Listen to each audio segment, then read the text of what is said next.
what makes Georgia Tech Smart Cities really powerful, because of these people's dedication to trying to make a difference in Georgia and nationally and throughout the world. And so each of them led the site visits that you had the honor of going to yesterday. And now is the chance for us to come back and kind of learn holistically about what is happening in the greater ecosystem. And I'll let Tim kick off from there. Okay, thank you, Deborah.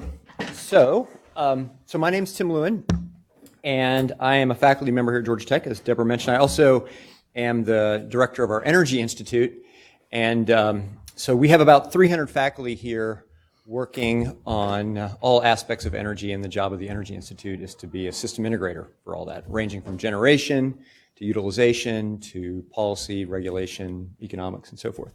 So the idea of this panel was just to do a recap of yesterday through the lens of a variety of different domain experts. So what we're going to do is I'm going to kind of tee it up and just ask each one of them to sort of tell you, if you were on one site visit and not another, sort of what you missed, and just to kind of give an overview of their particular area. And we'll do that relatively quickly. We'll run down the list. Then we're going to kind of just talk briefly amongst the panel, just sort of what we heard yesterday. And then what I'll do is we'll throw it out to the audience, and we'll go from there. So that's the basic run of show. So maybe we will start with Ellen, and if you want to just go ahead. Thank you, Tim. Good morning. I'm Ellen Segura. I'm a professor in the School of Computer Science, and I led the inclusive engagement. What do we call these things? Lab visits. So we had a wonderful group of people. Thank you all who were part of that. I think we got a chance to see some things and also to have some conversation together, which was really a very special part of the tours. And the emphasis there was really, I think, on kind of a good response to the keynote in the question of how do we engage communities? How do we bring the grassroots pieces together to meet with the things that are happening in cities from a sort of top-down standpoint? And so the folks got to see 3 different labs where engaged scholarship is taking place. That is, this is research, so it's not pure sort of in the service category. So it is research. We do research about how to effectively do engagement, and a particular emphasis on the use of digital tools and data in support of that. So that's a sort of capsule summary. Saw a map room, saw Atlanta Community Engagement Playbook, which I would urge all of you to take a look at online. It's a fantastic artifact developed after 18 months, including yelling. We heard about that yelling was a part of doing that kind of work. And then a set of projects around data collection to look at problems like rats in the West Side, which is a huge issue for homeowners and renters. So, okay. All right, Kim. Hi, my name is Kim Cobb. I'm a professor in Earth and Atmospheric Sciences here at Georgia Tech, and also the director of our new Global Change program. Not so new, just turned 1 year old. And so I was on the Resilient Spaces tour yesterday. I did not lead it. It was expertly led by Sean Aurora, who's sitting in the back, and somebody from our capital planning team. Okay. And so we strolled down Fifth Street here, and we saw the bridge here over the highway as our first stop, using that kind of green infrastructure to create a space that was formerly just a Passover zone in split campus to capture spaces and create new community around them. And then we walked down to the some of the green infrastructure that has been mindfully put in place around some of the kind of first drive as it enters into campus. and around the Klaus building, with a lot of concern for how the campus is utilizing water and water management to try to improve drainage and use natural drainage systems where possible, recapturing some of the groundwater and runoff infrastructure that existed before we plopped the campus down on that space. And we saw them regenerating forests actually on our campus, and wetlands on our campus. And these are all things that are basically remediated from past concrete passes over, if you will. And then last but not least, the showcase of the tour was the Candida Living Building, which is in the 90% done with statistic they gave yesterday. So I am proud to be one of several tenants in the building that is really just a showcase of how the building can be part of the campus ecosystem as well. And so that's kind of the driving narrative around everything about the building, thinking about things from carbon neutrality, of course, which is certainly a goal of a campus like ours, as well as many other campuses and even the city now with their big renewable pledge. The whole roof is covered with solar panels, which creates in turn shade for some of the outdoor spaces to enjoy huge outdoor integrated spaces, including a massive eco commons that extends natural grasses and plants and native species up to I think, how was the acreage, like an acre or so of eco common space extending straight from the building out. And then I think the highlight of the tour was the compostable toilets. So definitely a lot of interest in that. So the water use is a big issue that's for the building. How can the building use water in a kind of a closed circle loop as much as possible? And the composting toilets are an important part of that, including a massive cistern. So yeah, and I wanted to also mention the piece on equity, which is one of the petals of the living building framework. And so incorporating equity into the process through workforce development, encouraging folks from homeless communities in the immediate vicinity to work on building materials and help build the building. So that was, I think, one of the highlights as well. So I'll end it there. Yeah, and I'll just add one of my favorite things that we're doing on campus around resilient spaces is our Buzz Jackets program. You know, we have a thriving student group which is raising honeybees, and we're growing up a whole new set of apiarists around this whole issue of pollinators. So that's on top of Clough. It's on top of our carbon neutral energy solutions building. I'll turn it over to John. Good morning, everyone. My name's John Taylor. I'm a faculty of civil and environmental engineering here at Georgia Tech, and I direct the Network Dynamics Lab, where we study phenomena that are occurring at the human and infrastructure interface to improve urban sustainability, resilience, and livability. I had the pleasure of leading the digital twin research in action, where we went to the Mason building on campus and had representatives from 4 different labs present their digital twinning research. I felt a little bit bad because in the room were other faculty who have labs that are doing digital twin research, but getting the 40 people in the lab was already a challenge to have the 4 groups. Any discussion of digital twinning usually starts with the first question. It's probably in your mind, what's a digital twin? So Tim agreed we could put a slide up that defines what is a digital twin. Forbes defined a digital twin in an article in 2017. Essentially, I can't turn my head or you won't hear me, as a digital replica of a real system. When it is infused with real-time data, it can be used to make predictions, what-if scenario analyses of alternative futures. We have, let's see if this works. Indeed. In a 2017 article for the academic community, research scientists in my lab and I defined smart city digital twins as being a little bit different. So you can see the similarities in the definitions if you're reading it there. The one key difference is the inclusion. Is it not there? Sorry, did you want me to advance for you? No, sorry. I did it. Okay. They gave me I messed it tool. up. Competing. So the bottom definition, the difference between that and the Forbes definition is really the inclusion of people. If you're studying a device on a manufacturing assembly line floor, it isn't necessarily important to include the people in the loop.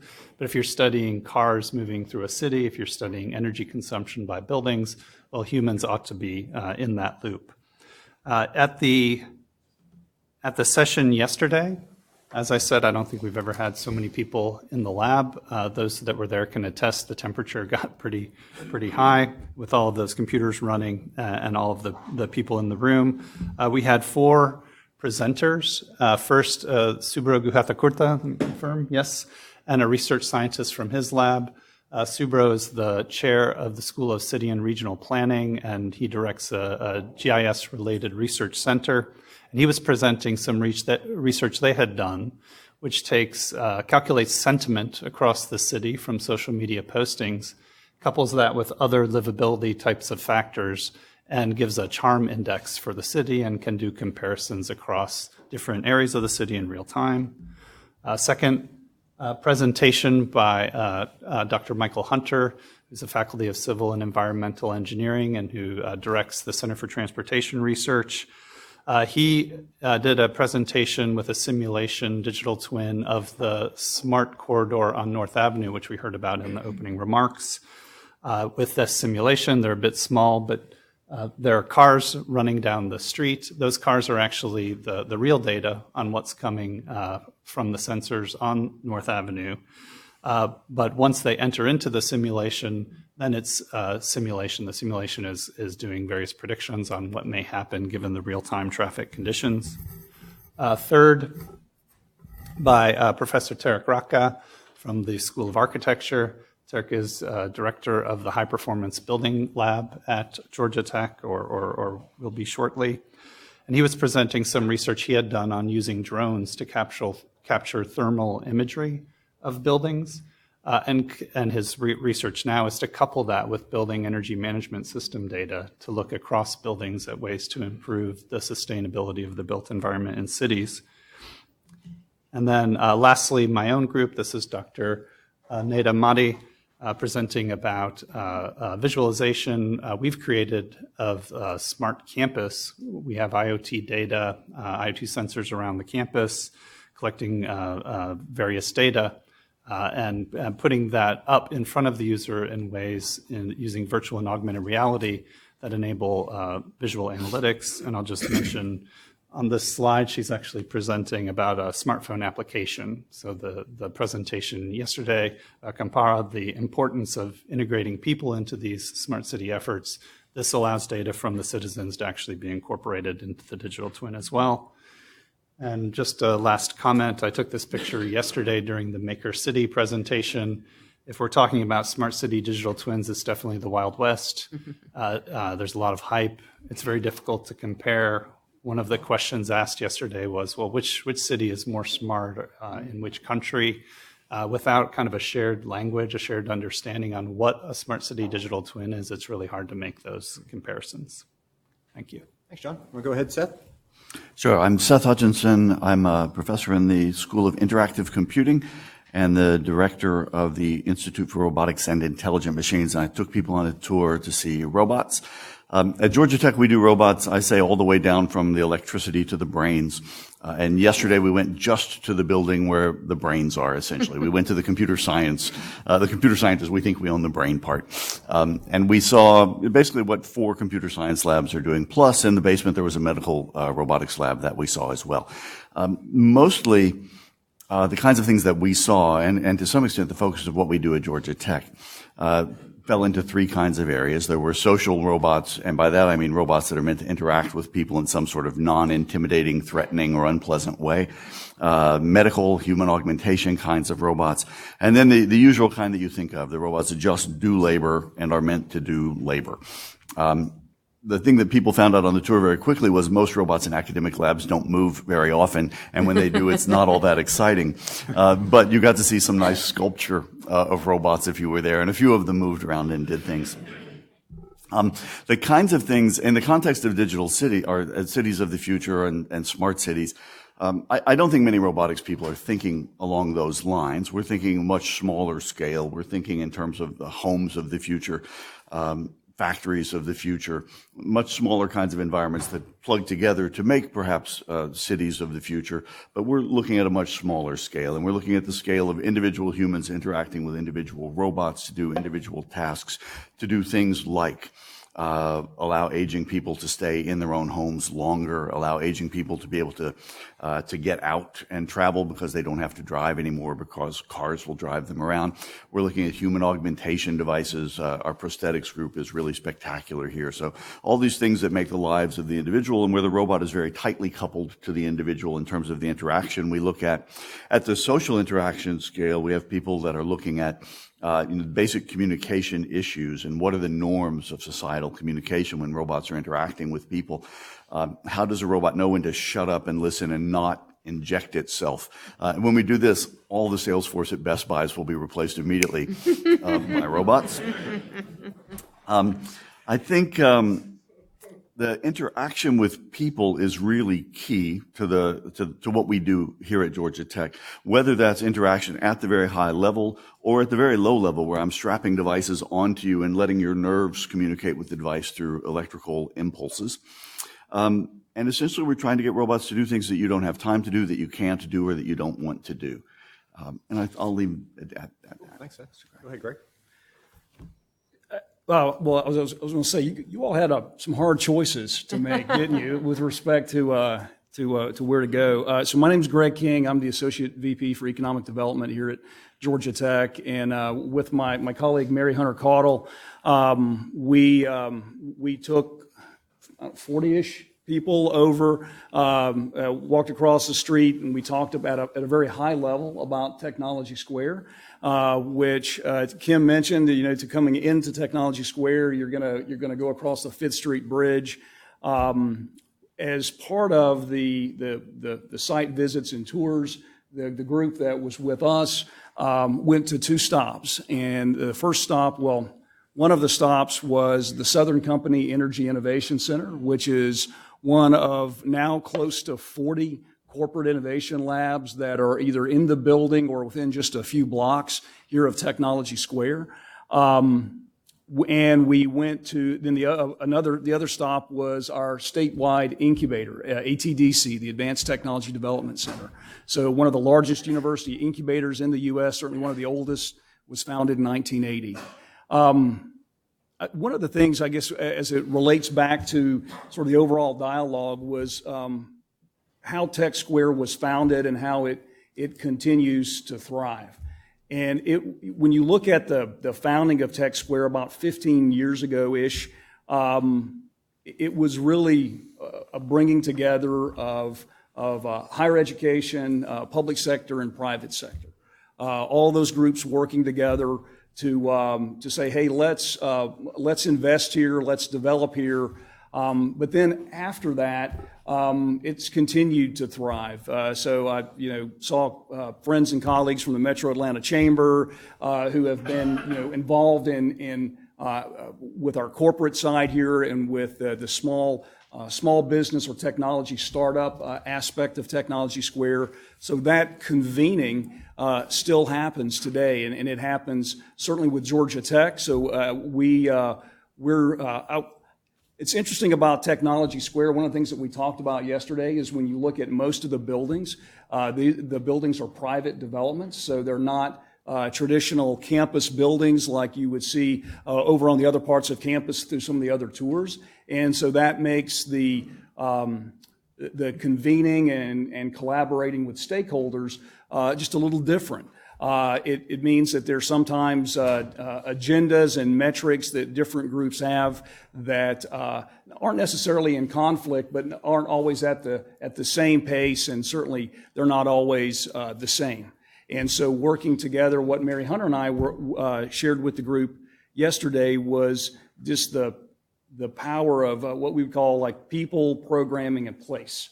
Right, bringing all of these activities together here at Technology Square to advance a culture of experimentation, problem solving, and then again bringing the community together in these living labs. I think Nathan mentioned the North Avenue Smart Cities Corridor, which is a great example of bringing those groups together.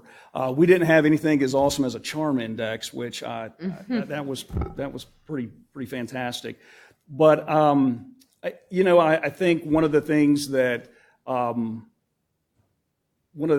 heard mentioned is sort of with smart cities a shared definition, So with our corporate innovation partners, one of the things that we see is that not all of them have the same shared definition of what innovation means to them.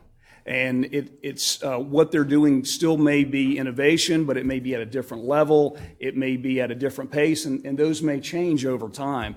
And so I think there's some similarities as our corporate partners have been looking, like Southern Company and some of the others, as they're looking at how to define innovation and how to invest resources in innovation for their company.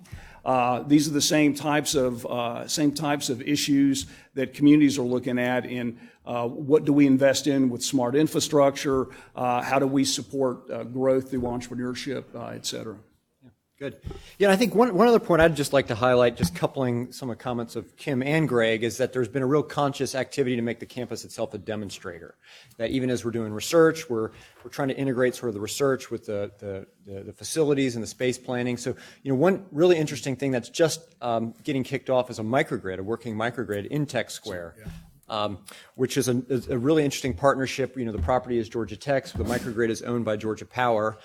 It's putting power on the grid. It is a working microgrid, but what's unique about it is it's also a research article. And so there a lot of time and effort went into how do you do research on something that's has to put power out there and at the end of the day has to keep the lights on, and just how do you manage that whole piece. So that's a neat example, I think, of just the kind of partnerships that we're trying to do around creating demonstrators and working with our industry partners. So thank you all for those comments. I think, why don't we I'll just throw it out there.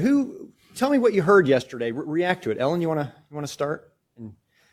So one of the things that we heard was the sort of recognition that figuring out how to do community engagement well, especially in a digital age, that itself is a topic of research. We don't know how to, actually, I'd argue we don't often practice doing community engagement well absent digital tools and data. And when you add digital tools and data, you have that changes the picture. We know that it can, in fact, increase inequity because access to those tools is not uniformly spread across the population. One of the things we've done in this data collection to understand the presence of rats in the community is to build an SMS-based chatbot that lets anyone who can send an SMS message report on data sightings. We chose that because that's a relative leveler across technology. It's not smartphones, not necessary to have a smartphone. If you have a phone that can SMS, you can participate in that. So I think understanding that community engagement remains a challenging problem, and one for which we actually have at Georgia Tech the expertise to do research on how to improve how you do community engagement. We do tend to approach it with a lens of the digital and a lens of technology, because that's our other, that is our sweet spot. But we are, producing academic scholarship as well as practical tools that come out of these engagements with our long-term community partners. Yeah, thank you. So I would think one of the things that we heard a lot yesterday about the Living Building in particular is that this is a project that is basically an experiment in community engagement and in the ability of infrastructure to help us leapfrog in terms of meeting some of our longest term and highest levels of ambition in the areas of sustainability in particular, and also thinking about what it means to have a resilient campus. And so with that in mind, we heard a lot about students. Students are going to occupy the best spaces in the building. They're going to have marquee classrooms overlooking Eco Commons, and the rest of us schmucks are going to be in the back corner. As well it should be. And so from over the last year, even before ground broke on the project, there have been student groups that have been working on pilot projects to bring more value to the living building. And so two of the things we heard about yesterday that are relevant to the discussion here, one is a pilot program called WaterSense, which is developed by students to help sense and manage and track the water usage of the building. Super important for the building and its users to keep pretty much a real-time understanding of water consumption and demand, and to create capacity to modify behaviors and infrastructure in almost real time. And the second one was a project focused on carbon dioxide sensing in the building, which we have a very active student group on campus thinking about carbon dioxide sensors and what it might mean for the quality of indoor environments and whether we're all going to be falling asleep in our conference rooms, which apparently we're all experiencing probably right now, like lethal levels of CO2. So this is an interesting application. They'll be installing some of those CO2 sensors in the living building. And so these are kind of two examples of the mashup between the student powerhouse that we have here on campus and how you can bring that into this space and get these amazing added values that nobody would have thought of before. So I wanted to bring them in the conversation. They were certainly a big part of it yesterday. Yeah, maybe I'll just add to that. Can you talk a little bit about the carbon challenge? Because I think that's another neat example of getting our students Sure. partnering with industry and so forth. Yeah, that's another kind of smart program. Is all the student smarts. So the Carbon Reduction Challenge is something that we've been running for 10 years or so here at Georgia Tech, and it partners student teams with local organizations, governmental, corporate, and educational, to design and implement pretty large-scale energy efficiency projects over the course of a single summer. And so the value add for the partner is cost savings and efficiency gains, and sometimes employee engagement and customer satisfaction, marketing, branding. Obviously, the value for the students is kind of on-the-jobs training in the low-carbon economy of tomorrow and how to make a business case for that and actually become a champion from wherever they sit within the company for these kinds of projects and initiatives. And so our students are kind of sourced from the intern and co-op pool that Georgia Tech has, which is thousands big. So we have this going quite successfully, and we achieve millions of pounds of carbon dioxide savings per year, which is equivalent to taking like 5,000 cars off the road every year. So it's a very scalable number. It's something that illustrates the innovation that students can bring, the passion that they bring for this subject, and how working with business partners and large governmental partners, we can actually light the way towards these big low-hanging pieces of fruit that we know are out there. Go ahead. Whoever, we don't need to go in order, just react and. Okay, well, I'll go since we're going in order, it seems. Very orderly Now that panel. it's up to you. So in my session, we broke into 4 different groups, and as you could tell from the earlier pictures, I was lurking behind taking pictures, but also listening in. And I'm very curious what kinds of questions people were asking at the different stations. And I think if I could broadly characterize the comments that I heard, that most of them fell into this category of big data isn't the same thing as complete data, and where there seem to be gaps is from people.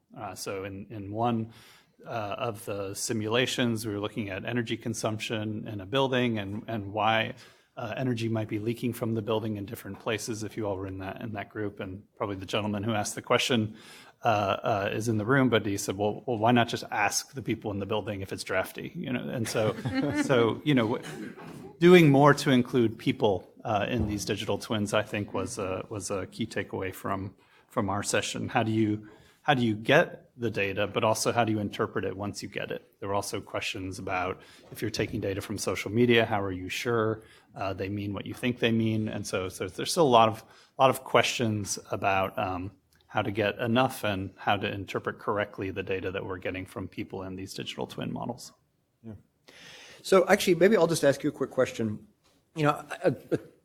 Just reacting to the keynote and just this idea that at the end of the day, these efforts need to be very much both sort of, there's a top-down piece and there's a bottoms-up piece. And if I think about digital twins or, some sort of virtual representation of a complicated interacting set of buildings and users and wastewater and crime and So how does, what's top down and what's bottoms up, I guess? You know, who owns the platform? Who develops these apps that I guess are plugging in, or the protocols?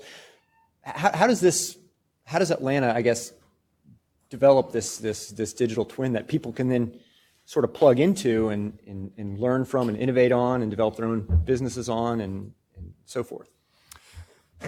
That's a very tough question, Tim. Right now, I think there is the push from the top of companies that have systems. I think we heard yesterday a bit from the government folks talking about, well, we're approached with a lot of solutions. How do we evaluate those solutions?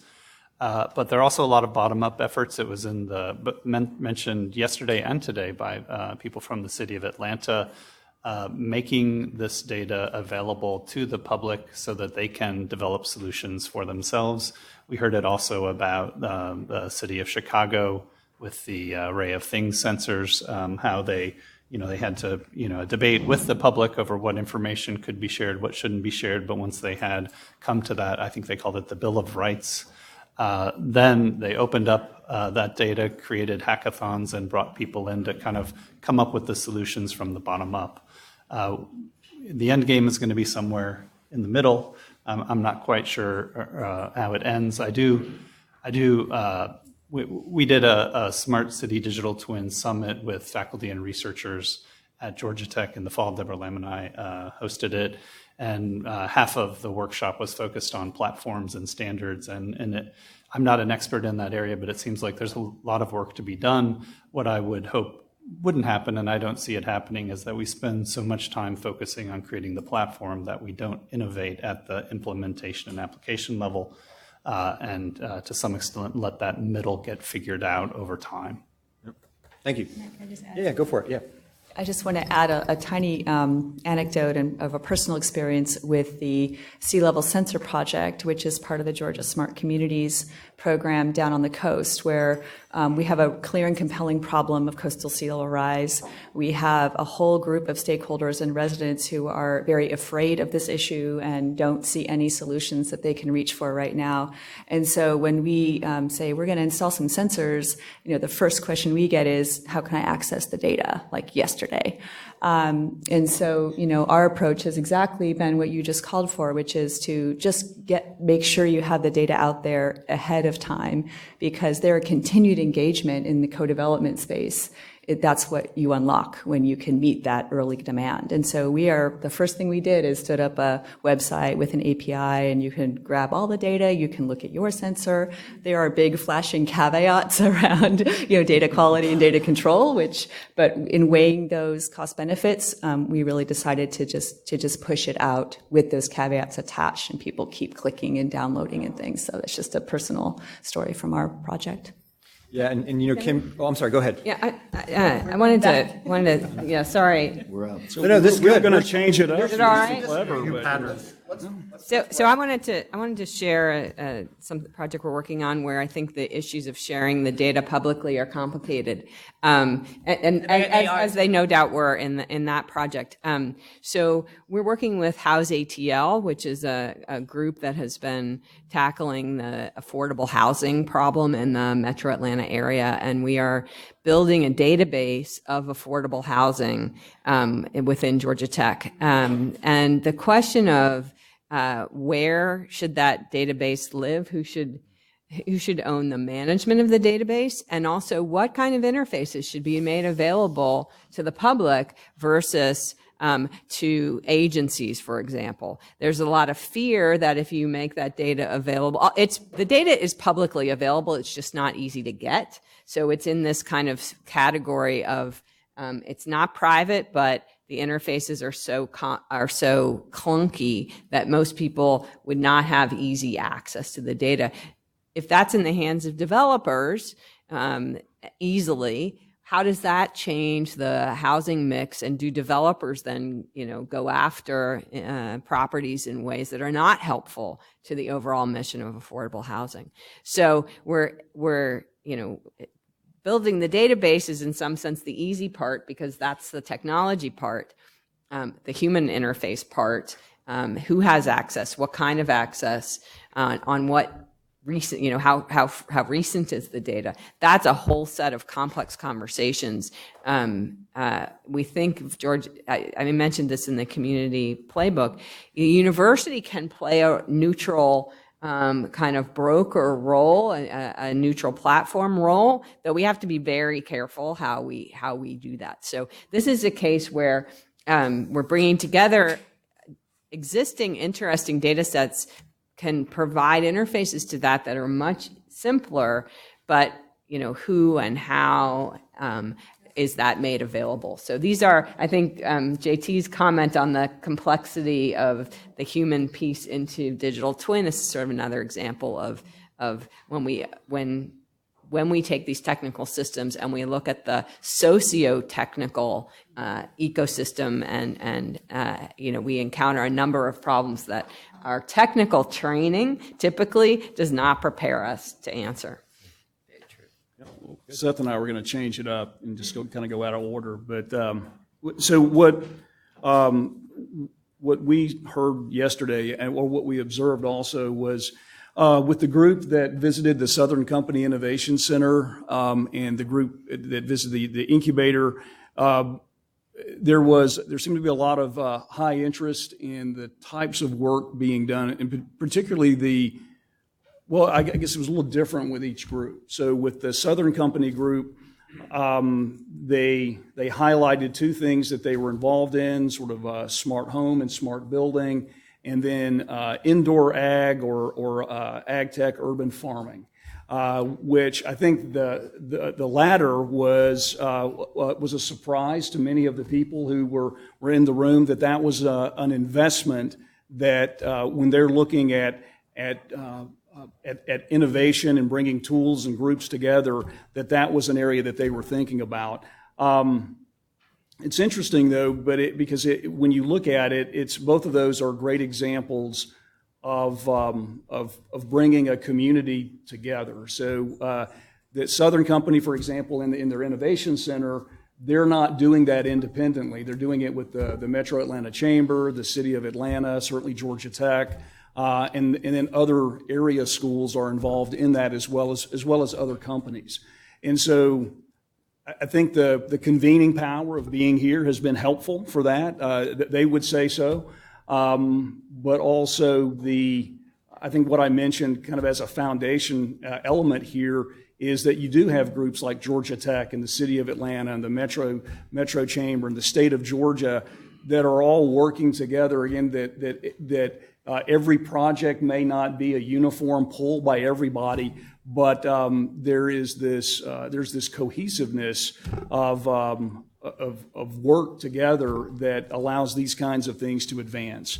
The other thing too, I think at the incubator, the things that seemed to be of interest were the range of technology. So the groups visited two companies, Emergy, who was mentioned earlier by Nathan, and Quest Renewables. And so both of those have interesting stories. They have Georgia Tech roots to them, but the discussion sort of migrated over into more of the ecosystem development for the startups and how to stitch not just having an incubator, but having a community that forms around that incubator. So from mentors and entrepreneurs and residents to other ways to connect them to the community were some of the things that were talked about, both just as open questions, but also as sort of individual aside comments as well. And I would say that there's a lot of similarities. There are companies that are found here in Technology Squared that are looking at digital twins for being able to create a digital twin of some part of their operation to be able to invent and innovate around that. There are hundreds of students, and not just from Georgia Tech, but from other area universities that are part of the environment here, either working for startups, working for Georgia Tech labs, or working for our corporate partners. And again, I think it goes back to the convening. I guess one question was about some of the things we had talked about convening the groups here together and some of the, like with the corporate innovation teams, and how do we maintain that intimacy with those groups after they get so large. And so we talked about some approaches that we've taken with that, not just to gather everyone together, but gather people together to advance an objective or solve a problem or bring a problem to the community for feedback. So, Well, why don't we, Seth, if you don't mind, I'm going to skip you, and we're going to go out here. Unless you had oh man, No, it's nice that you guys have all this pretty talk about inclusivity. That's right.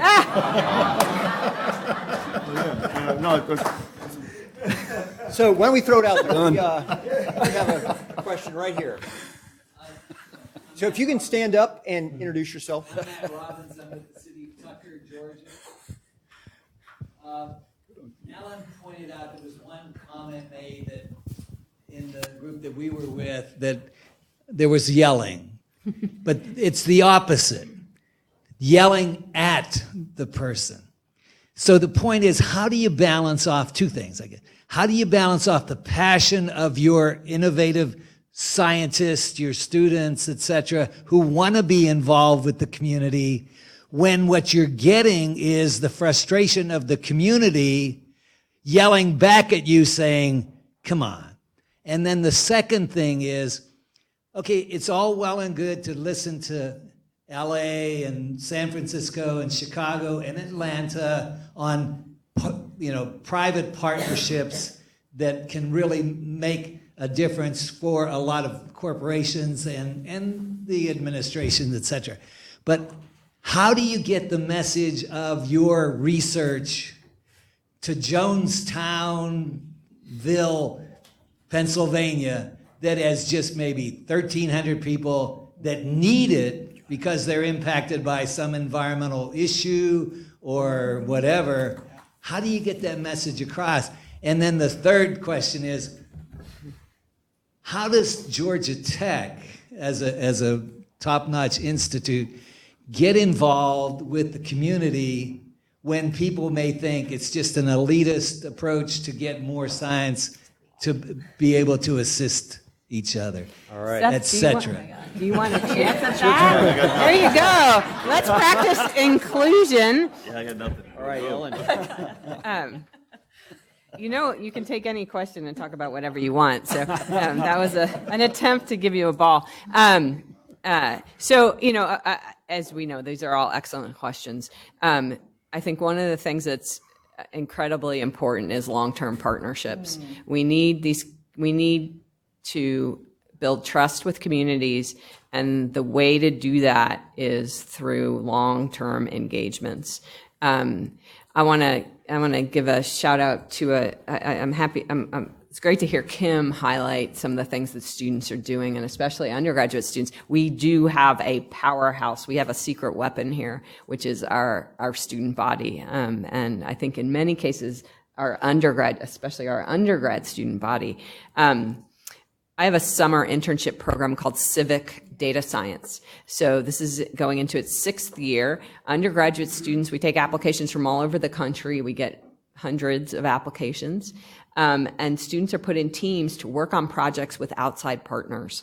Those partners are frequently nonprofits, local government. And this summer, we're piloting something new, which I'm very excited about, which is that those teams are going to be part of a Georgia Smart Communities Challenge Award winners. So 4 communities were chosen in 2018, partnering with a faculty member and team within Georgia Tech. Kim's project on the coast is one of those. Ellen Dunham-Jones, sitting in the audience, has another project, and there are 2 others. So this summer, our student teams are going to connect into these existing projects. So these existing projects are long-term partnerships. The students are bringing typically computer science knowledge, but it's civic data science. It's not data science by itself. So it's introducing them, exposing them to problems that occur in the civic sector, and then having those students bring their expertise to bear. We had a project a couple of years ago where they had access to the 911 call center data from the city of Atlanta and helped the city with modeling and understanding whether they could improve call center response times by changing the way that they allocated the dispatchers and how they spread their workload over the city grid to improve response time. I mean, so this is a sort of really nice example where it's the civic partner, it's computing and data science, getting students involved, getting students to understand what it means to have these partnerships, but long-term partnerships. And as the person yesterday who mentioned the yelling said, actually, yelling is good in the sense that yelling means there's passion. Yelling means someone cares, right? So apathy, people who are apathetic don't yell. They don't say anything. So, working with and learning how to work with that passion and understand and listen to the concerns, and yet still be able to take some steps past it. And I'm sure others have encountered this when they work with communities. Okay, another question? Oh, I'm sorry, go for it, Greg. Yep. I'd like to maybe, and I wasn't with your group, but there were some things that you said that I think kind of resonated with some experiences that we've had. Last year, Mary Hunter and I, we talked about 35 universities or communities about innovation districts. An innovation district is actually a relatively new term. I think about 2014 was when the Brookings report was first published that used that term of innovation district. But it's not necessarily new in that you have these gatherings of groups of large companies and startups and universities and other groups. One of the things that actually last year, Deborah hosted, there were a group of 10 Georgia mayors from around the state that were from either mid-sized cities or some a little smaller. And one of the things that we talked about was, one of the questions they had was, okay, we're in this city. This isn't Midtown Atlanta. What does this look like in my community? And when you ask that mayor, they knew about the problems they were trying to solve. They generally knew about their corporate and small business environment. But looking at ways to convene those groups together and solve problems tended to be the big takeaway that they had. The other part was kind of going out, the question about Georgia Tech and sort of our involvement with the community could be seen with the incubator. So our incubator has been around since 1980. We have looked at different models. Some of those models have been, let's take Georgia Tech and go to an individual city. And, sometimes that was not always as warmly received as we were hoping. And what we found was a better model. It allowed us to maybe, I would say, be the best stewards of state resources, was to take things that we've developed that could be of value to a grassroots effort in a community. So we, a few years back, the incubator developed a program called ATDC AT. And basically it was taking the curriculum and the mentoring programs that had been successful here where the incubator is headquartered, to be able to take those out and support those grassroots entrepreneurship efforts in individual communities across the state. And so what we found is it's the right balance. It's not coming in too heavy, but it's taking things that we've developed and sharing those with others. Again, being a good steward of state resources was part of that model with that. So I hope that maybe addresses some of what you were talking about. Thank you, Greg. Let's go up here. Go ahead. Yeah, you're okay. Just if you can stand up and introduce yourself.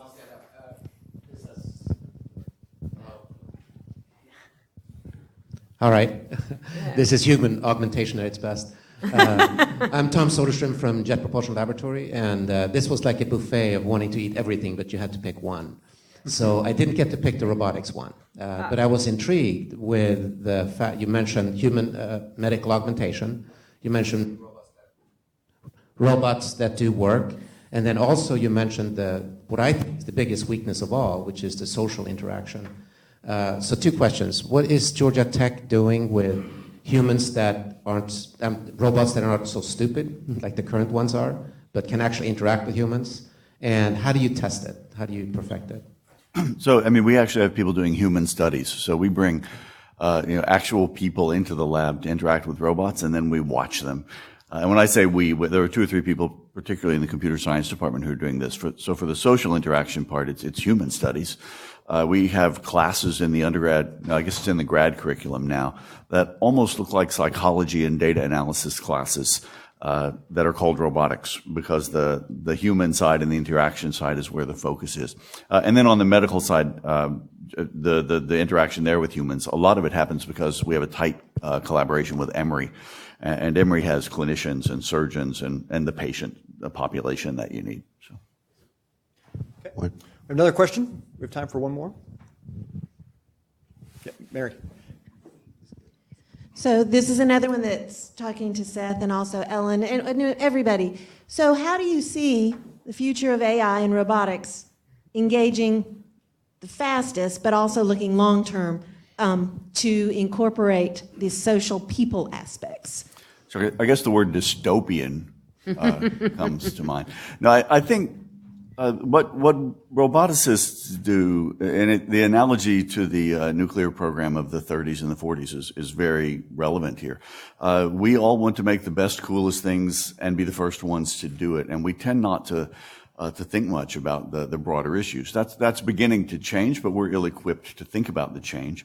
I invite anybody here who's a policymaker to police us and to start doing that now. Because we're running ahead. The technology runs faster than our ability to anticipate what technology can do. Happily for robotics, there are some technological limitations that stay in the way. The ability to understand spoken speech, the ability to do fine-scale manipulation of things, the ability to reason coherently about unknown or previously unseen things. All those things are very challenging in the broader AI context. All that stuff will get eliminated. And what is really I think what's really frightening, it's not so much the usual thing you see in science fiction movies, it's that all of this technology, AI, robotics, et cetera, can very well act as a concentrator of wealth rather than as a democratizer of wealth. If you ask who owns the most robots right now, it's Jeff Bezos. He owns more robots probably than people that live in many of the small towns, certainly the small towns. And each of those robots, in his mind, is replacing some human being on his workforce. Regardless of what he might say. Let me stop there.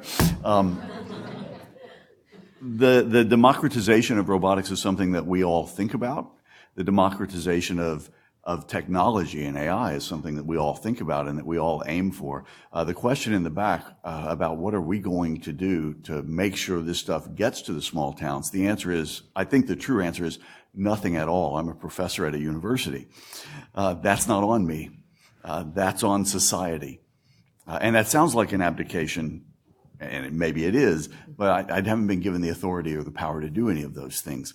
I think if society doesn't step up in serious ways, the complaints that you have about Facebook and Google, those will seem so quaint in retrospect 10 years from now if society doesn't move. I'll stop there because that's alarmist. Ellen, Somebody should bring us We're back. going to stop after Ellen. We need to change our education system. We need to change what computer science students see in their undergraduate programs so that when they leave here and go on to be robotics researchers or are deploying robots in their businesses, that they have a basis for reasoning about what impact that will have on things like fairness, equity, transparency, future of jobs. We're part of a Mozilla-funded new program on responsible computer science that has as its top-level goal to have computer science degree programs embed ethical and other responsibility-based considerations into undergraduate programs. And we are starting with freshmen because that's where the mindset about what it means to think like a computer scientist gets established. And not only do we need to think about the complexity, CPU and processor complexity of our algorithms, we need to think about their larger impacts. So we need to change our education systems.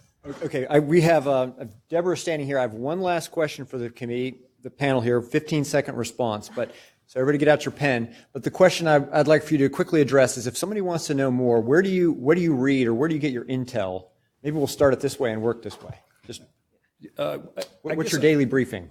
Yep. Well, I guess what I would start with would be the early Brookings things on innovation districts. So the 214, the rise of the innovation districts, they did something that was looking at a year later and then subsequent reports after that. I think reading that would give you a good foundation of where some of the thinking has been and what some of the civic leaders have been reading over the last 4 or 5 years. And then lastly, look at overall just those articles on placemaking. Okay, good. Seth? There's a book called The Robot Revolution that's very good. All the popular press is doing a great job now covering the advances in technology. If you want to know what's happening, the New York Times is almost as good a place as any to look. And Player Piano by Kurt Vonnegut if you want to know the worst case. Okay. So you have to bring to mind that picture of the Wild West. People are too busy doing the work to write it down at this point from the academic standpoint in Smart City Digital Twins. I think the place to go are conferences and workshops like this. If I can say we are hosting one, we found out yesterday the National Science Foundation will be funding a workshop on Smart City Digital Twins here at Georgia Tech. Tentative dates July 30th and 31st. You're all welcome to attend. It's a convergence conference, which means we want people from government, people from companies, and academics together to answer that question that I brought up earlier, which is how do you compare Smart City Digital Twins between cities? So okay, go to conferences, come to this one. Kim? Yeah, I'm going to make a plug for Twitter, which is where I get most of my real-time information in this mashup between climate change and resilience and impacts and solution sets. And you're right. I mean, we are innovating way faster than we are recording any of this. That's what the world is demanding of us right now. So Twitter, I'm going to make a plug for that. And the second what thing, tags? What? Give them the top 3. You can I'll give them mine. There you go. Yes. I'll give you the freebies. Yeah. So my tag is corals and caves like cookies and cream with an N between. But there are lots, if you go check it out and you look at some of the top climate accounts, you can really get up to speed on some of these kind of local impacts and where smart cities are being infused.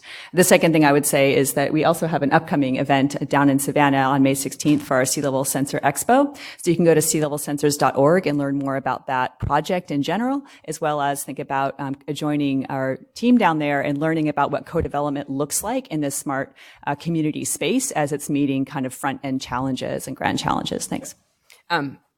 Automating Inequality by Virginia Eubanks. It's a great book. Okay, good. All right. Well, thank you all.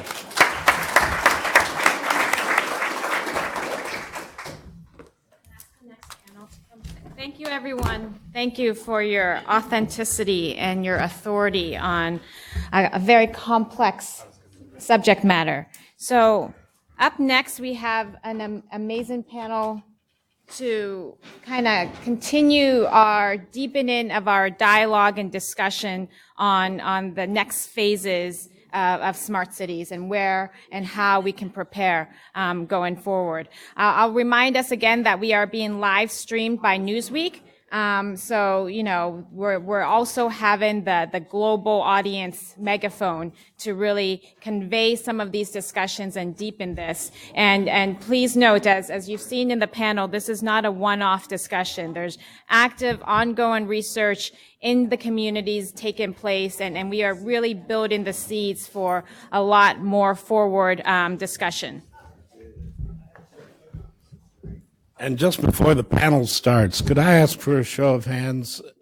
Did the visits to the various labs prove useful for those of you that went yesterday?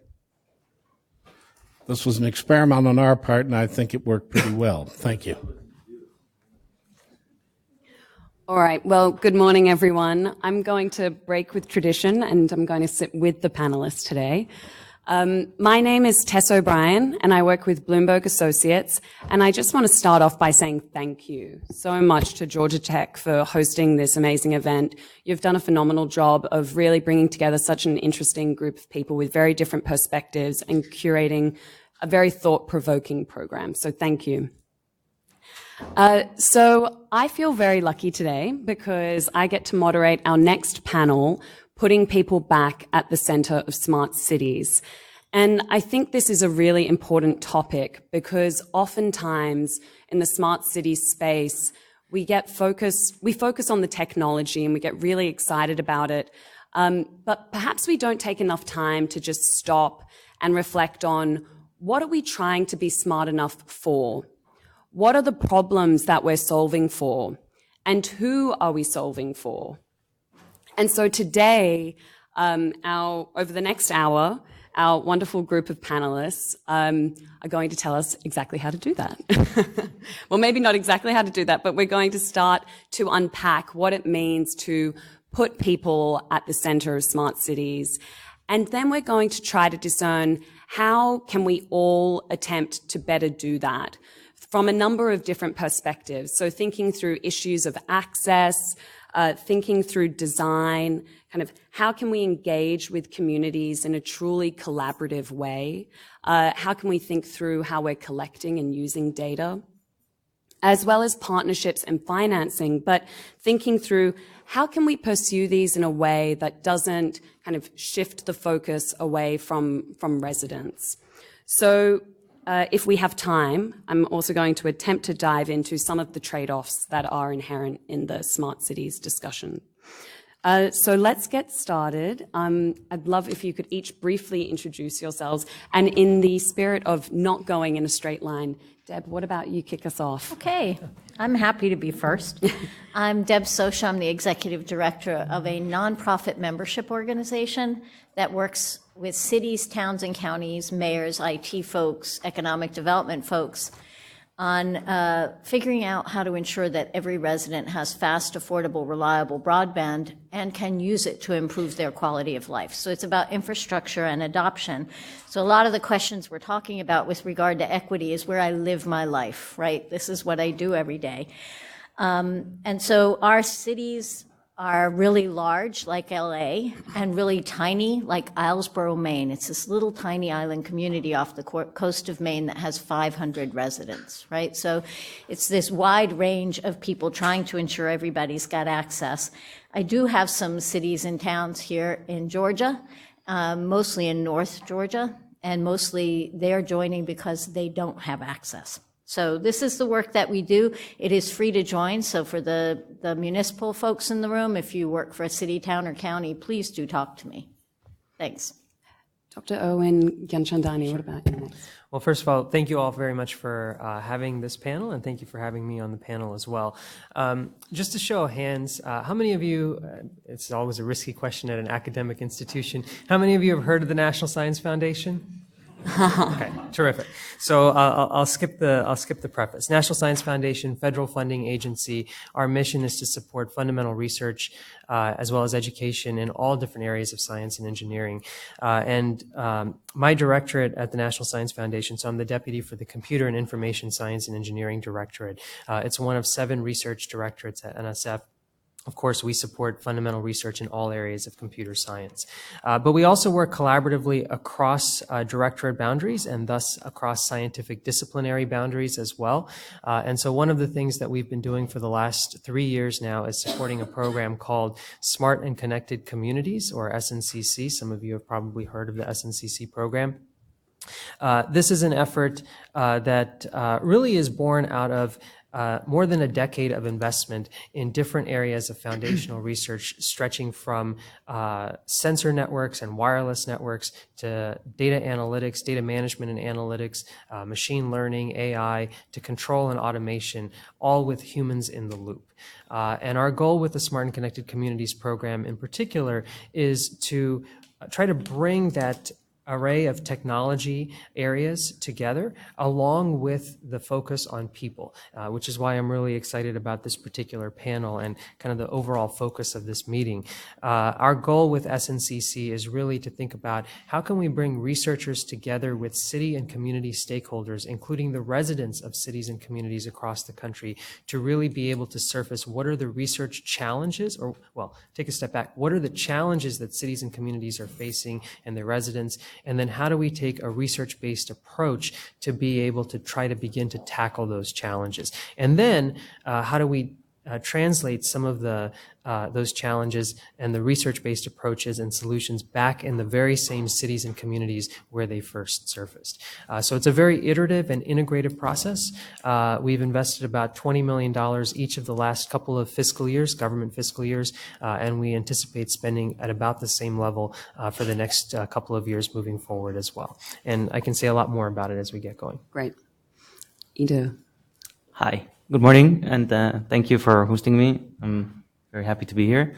I'm the CTO and co-founder of a startup based in Tel Aviv named Density. And what Density does is try to help cities understand what people are saying about them and about the city in real time on a city scale. And we do that by analyzing data from streams like social media, but also data from 311, various forms that people fill, surveys, and other sources. And we aggregate the data and classify it using AI to paint a big picture of what people are saying and what the feedback is about.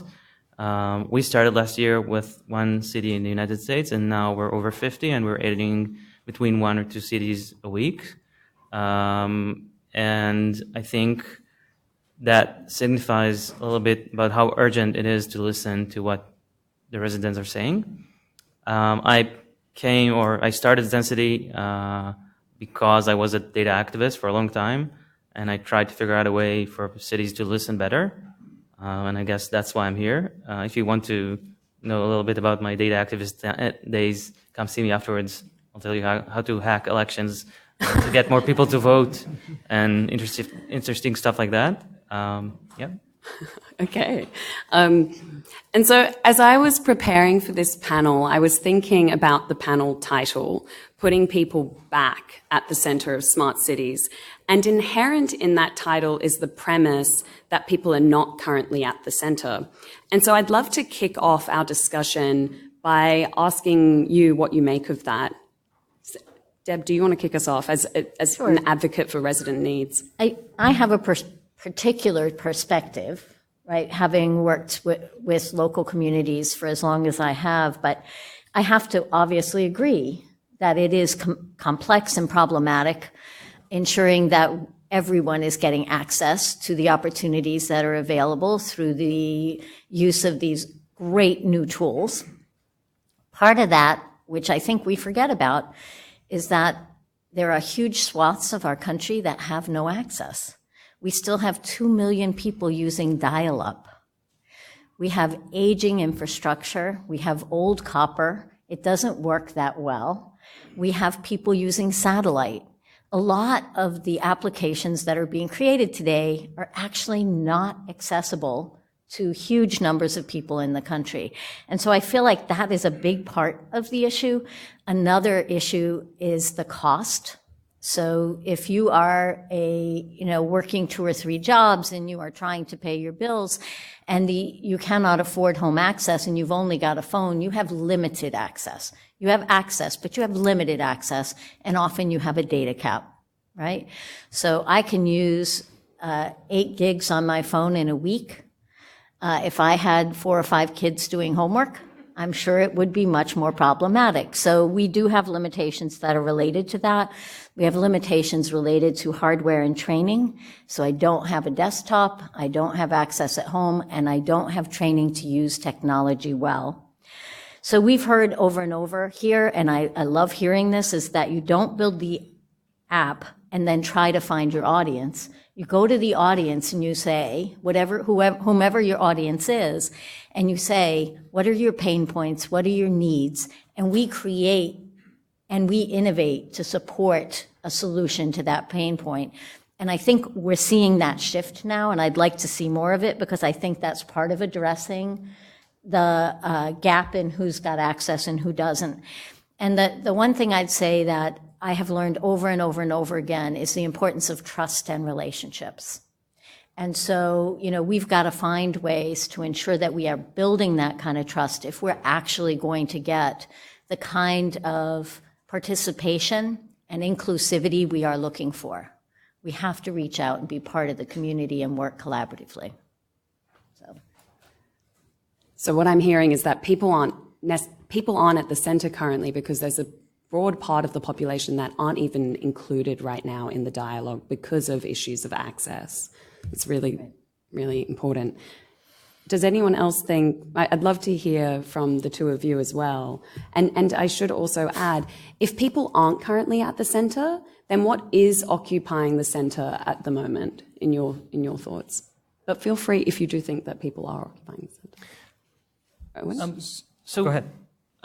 When talking about smart cities, I think the conversation is right now evolving from a very tech-centric conversation. We'll look at this array of sensors we can install and we can collect data and looking at people as sensors rather than participants in the so-called smart city initiatives. And what I'm hearing for the last 24 hours, and I'm very happy to be hearing this, is the thought that we do not need to just initiate projects without trying to figure out how they will influence the community that these projects are affecting. So I think that, in a sense, is something that I'm slightly optimistic about. But I wanted to say something about access. On the one hand, it's very tempting to say, everyone has a mobile phone, and so we all have access. But as Deb mentioned, it's one thing to have a phone, and it's one other thing to understand where to participate, what are the interfaces the city has that you can participate with. And I think it's on cities and vendors to figure out interfaces that are easier for communities that are less tech savvy to take part in making smart cities. Owen? So first of all, let me say I would second the comments that my colleagues on the panel have articulated already. I would also turn the conversation a little bit and say that I think we're at an exciting time and there's an opportunity before us, right? The fact that we have all of the folks in the room here this morning who are interested and passionate about this topic, about really putting the spotlight on the people and really putting the spotlight on the community as opposed to, for example, on the technology itself. Some of the things that the previous panel articulated, for example, thinking about people, programming, and places. I thought that was a really nice way of characterizing it. Or just thinking more broadly about how, so there was the comment about Georgia Tech, a campus as a demonstrator. Well, a city or a community can be a demonstrator as well. And then there was also the third comment that really resonated with me on the last panel, thinking about the fact that we're still learning, right? We're still trying to really understand what research means when it's about trying to bring social sciences together with computer science, when it's about really trying to truly have humans in the loop in the conversation from the very beginning. But I look at the smart cities space, the smart communities space, and I hearken back to kind of the early days, maybe as recently, when I say early days, as recently as a decade ago in cybersecurity, right? So people were thinking about cybersecurity at the time as a very technology-focused problem and solution space. And I think over the course of the last decade or so, we've seen an evolution where there's a realization that it's important to really understand what motivates hackers, what motivates people who have profit-based schemes or other types of mechanisms that primes them to want to be attacking you or want to be going after data or a particular system. You could design the best password engine, for example, but if the default password that people choose is 123456, it only gets you so far. So I really think that we're in an opportunity moment when it comes to smart cities. And actually the NSF Smart and Connected Communities program from the very beginning has really put the spotlight on the socio-technical focus of this particular problem space. So, for example, any proposals that we fund out of the Smart and Connected Communities program really have to be interdisciplinary and multidisciplinary. They have to bring together computer scientists with social scientists, and you have to really take into account the community's perspective and have researchers working hand in glove with folks in the local community to be able to understand what are the challenges and how do we bring a research-based solution to potentially addressing those challenges. I'll give you, if I may, one example of a project that we funded. Folks at Georgia Tech know about the work that's being funded at Georgia Tech, so I'll pick a project from outside of the state of Georgia. Virginia Tech has a project that's been funded over the course of the last years. So that's looking at water systems, and in particular, how do we build trust on the part of residents in waterways that are delivering water into their homes, drinking water into their homes, particularly in light of some of the instances that we've heard of in Flint, Michigan, and other parts of the country as well. And so there's a research team, not even led by computer scientists, a research team that comprises folks from biology and stormwater systems that's working with the local utility, the West Virginia Water Authority, to really be able to try to deploy a sensor network in the water reservoir so that you can start to sense in real time and then potentially provide data and information and forecasting scenarios to decision makers so that you can go in real time and potentially address challenges that we're seeing, be it algal blooms or other sorts of scenarios that could potentially degrade the water quality, degrade the water color in the reservoir, and affect trust. And so how do we bring the people into this equation? So first of all, we can't design a system for that decision makers use without having the decision makers at the table, really trying to ensure that they understand what does this technology bring, what does the West Virginia Water Authority, for example, how can they benefit from this system. And then, they're also working, this particular research team is also working with the local community of Roanoke, Virginia to deploy surveys, get folks engaged from the very beginning, to take measurements of things like confidence and reliability and trust, coming back to something that you were saying, trust of the residents in their water and in the capabilities that their water utility is providing. At the end of the day, if we can make sure that the water systems are safe and secure from the very beginning, you can potentially have a longer term impact on cost, which brings down the cost for the consumers as well. So that's one example of a project. And again, it's in some sense trial by fire as well, because it's also trying to figure out as we go, how do we do this integrative research that brings social scientists together and keeps humans in the loop when we're designing or researching potential solution paths for challenges that we're facing.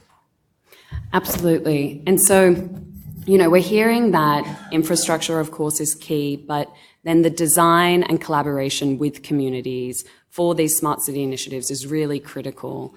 And Ido, I want to turn to you because Zen City is, helping city governments do this. Can you perhaps tell us a little bit more about Zen City? But then I'd also love to hear from you what the impact that it's having upon city governments. So perhaps what are some of the questions now that mayors or city leaders or even residents are able to answer that they weren't previously able to answer because of Zen City, the information that you're providing? Sure. So I'm a vendor offering a service, so I won't deny that. I'll try to keep it down to a minimum.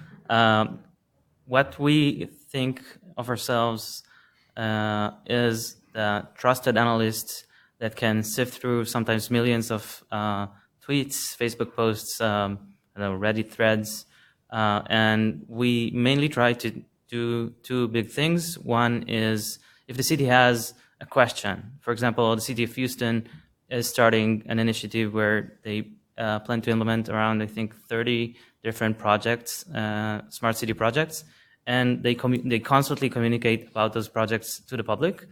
And what we do is we pick up the threads that speak about the projects, and we are trying to figure out what the public sentiment for these around the projects looks like. But we also want to see if people are talking about other things that are bothering them. So if the city, I don't know, wants to have 5G connections, and people are saying, yeah, but the sidewalks are cracked or blocked, then we would probably want to highlight that. So one big thing is, if we're approached with questions, we try to answer them with data from organic conversations happening on the social media and other interfaces. And the other thing that we do is we try to, how to put it in a simple term, identify trends. So social media especially, but also 311 as a data source. Does anyone not know what 311 is in the crowd? Excellent. Okay. So both in 311 and in social media, things tend to become viral, which means, the city posts something or there's something in the news and many people react to it. And we try to, on the one hand, tell the city, okay, put numbers on opinions, saying, okay, 20% of the people agree with that opinion or think this project is a good thing, while 80% think or reacted in some other way. And highlighting trends is one big thing that we're trying to do, but we're also trying to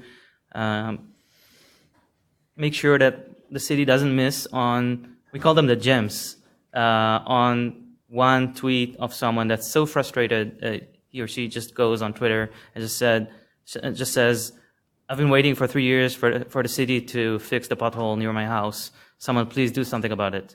And it happens quite often, and we're trying to balance, the big trends versus the small cries for help. Yeah, so I loved the way you described it to me yesterday, where you said, oftentimes in city governments, when we're trying to hear and engage, with residents and hear their feedback, it's difficult to not just hear the STPs. Yes, okay. Is that the same 10 people? And Zen City is really trying to tackle that problem. Sure. And so I'd love to hear, though, if you could show an example of one of the issues that comes up regularly, perhaps, that you're helping give mayors feedback on. Sure. So, yeah, we use the term STPs, the same 20 people, and everyone in city government knows them. Those are the same 20 people that come to every town hall meeting or participate in every survey or come to any civic engagement meeting and just yell or speak more politely about what their interests are. And we're trying to balance that with all the other feedback that's elsewhere. So one example would be the city of Cary, North Carolina. The city rolled out silently e-scooters. I think it was Bird e-scooters. And as they were rolling the service, they wanted to see how to legislate it. And the neighboring city of Raleigh had this huge disagreement with Bird and Lime, I think, which eventually made them pull out. And they wanted to see what people were saying. And they had us look at 3 months worth of data. And we saw the STPs. We saw the angry voices saying, blocked sidewalks and complaining about prices and complaining about public transit not being adequate and letting all these public companies get in. But the vast majority, I'm talking about around 90% of the people were quite happy. And so the city, with this data, just legislated, I'm not sure exactly what, but they let them stay, and they have been well received. And you could see relatively positive conversations happening as the city decided they should stay. I think that's a nice example. Fantastic. Now, Deb, I want to go back to you on the issue, particularly of equity.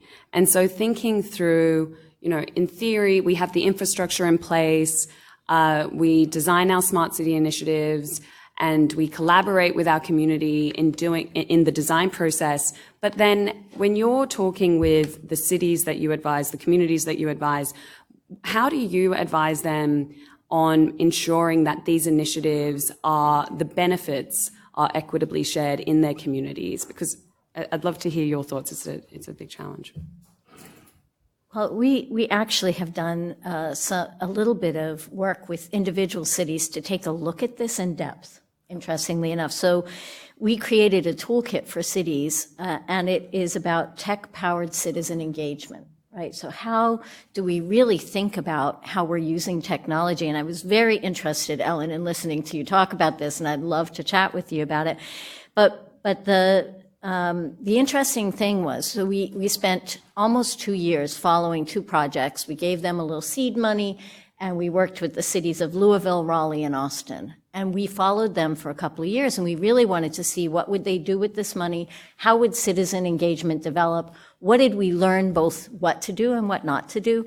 And the interesting thing was, and no surprise, I think, to most people in the audience here, was one of our major learnings was build with and not for, right? Do this with folks, not for them. Have them in the room, make sure the interface makes sense, make sure it's culturally appropriate, make sure it's filling a need that actually exists and not one you assume exists, right? So all of these things were really helpful. I think an example of it going badly, so in one of the communities in Baltimore that had felt quite disenfranchised by government already, the city thought, how wonderful, let's put those big belly trash cans. Have you seen those? They're like solar powered and connected and all kinds of things happening. And the residents saw them go in. Nobody informed them of what they were. People assumed it would be good for the community. And the community looked at them and said, they're spying on us. And they trashed the trash cans, right? So to Baltimore's credit, they hired a social scientist to come in and help them really think about how they engage the community. And it did change the way that they work. I think cities mean well, but they don't always have the tools they need to be really good at this work. And I think what you're doing, is really helpful, because I think what happens at the city level is you are dealing with everything: potholes, trash cans, street lights, graffiti. You've got a million things to manage, and it's often difficult to really focus and make good decisions that are based in the needs of citizens. And so I think really working carefully with the community, bringing in social scientists, really thinking about what your next steps are, is a powerful way to make change. Our toolkit, by the way, on this work is on our website at Next Century Cities. And it's interesting that we have a whole set of suggestions, and not one of them has anything to do with technology. They really are all about building trust, working collaboratively, supporting neighborhoods, making good decisions, as opposed to the technology side of it, which I thought was very interesting. So I want to pick up on the point of collaboration and its importance. And so we've been talking about engagement with residents, but what about engagement more broadly, through partnerships? So I'd love to hear, and this is an open question, how you think about partnerships in the smart cities space, but how do you pursue partnerships that will ensure the sustainability of these initiatives, but do so in a way that does not compromise really the focus being on the resident needs? So maybe I'll try to take a pass at that. So there are different partnerships at different levels, right? So one level of partnerships, for example, is agencies and organizations like ours working together, right, to cultivate funding mechanisms, to cultivate the availability of resources and expertise to cities and communities. And that's something that NSF, in particular, over the course of the last several years, we've put a premium on trying to be able to work collaboratively with industry partners, work collaboratively with other agencies. So for example, we work closely with the Department of Agriculture and also with the Department of Transportation in the federal government. They bring a certain expertise set about some of the challenges that local cities and communities face when it comes to farming or when it comes to research on food, or when it comes to issues around autonomous vehicles and transportation networks and so forth. So can we work together at that level? And that could potentially be a vehicle for being able to put more resources towards some of the challenges that cities and communities are facing. I think another realm of partnerships, so something that NSF in particular has been trying to do over the course of the last 6 months or so, you may have heard of something called the Civic Innovation Challenge. That is an activity that we are partnering with Metro Lab Networks on. So some of you may have heard of Metro Lab Networks as well. They're active in the smart cities space, a number of different universities and local cities and communities that are working together as part of Metro Lab. And so Metro Lab, Smart Cities Lab, and NSF, we're trying to actually identify, are there, for example, foundations and philanthropies and other nonprofit stakeholders. There are a number in this space that each have kind of a particular slice of the smart cities, smart communities problem space, if you will, that they're tackling, right? So some are, for example, really focused on equity. Others are really focused on mobility, and still others are focused on other issues. And so can we potentially coalesce a tour de force, if you will, a convening among many of these foundations and nonprofits to work collaboratively together, partner together, right, to be able to identify what are a couple of key challenge problems that cities and communities working together with researchers can potentially tackle. So it's a different view of looking at partnerships. That's why I say partnerships at different levels, but it's another approach to be able to try to get people inspired about some of the challenges and what they might be able to do in response to them. Fantastic. So I was going to say there, when we're helping cities figure out how to be good partners, there are a couple of things that we talk about. One of them is everybody's got to win, right? So if you're going to partner with somebody, what do you get out of it? What do they get out of it? What does everybody put into it, right? So everybody puts in energy, time, effort, and everybody has something they need out of it. It could be that the library is trying to increase the amount of foot traffic, and that you can partner with them on something that will help them get that foot traffic and also meet your need. It might be the university that you're partnering with because you need information you can't possibly provide. And they can, in turn, potentially get a grant to do that research. So what are the ways we can partner together that everybody wins, right? The other thing I would mention about partnerships in the community is thinking about who do the people that you want to support trust. It's often not government, right? So who do they trust and leverage that trust? And so what we've discovered is a lot of times it's anchor institutions like schools and libraries, but it's often also faith-based community and other community assets and resources. And so you leverage that trust. And so the line I use with cities all the time, I didn't create this quote. I have no idea who said it first. Lots of people claim it. So maybe I should just claim it. But it's progress happens at the speed of trust, right? And that's what I say to cities. Really think about how you build trust, who owns the trust, and how you leverage that, and use those opportunities to create a much more equitable outcome.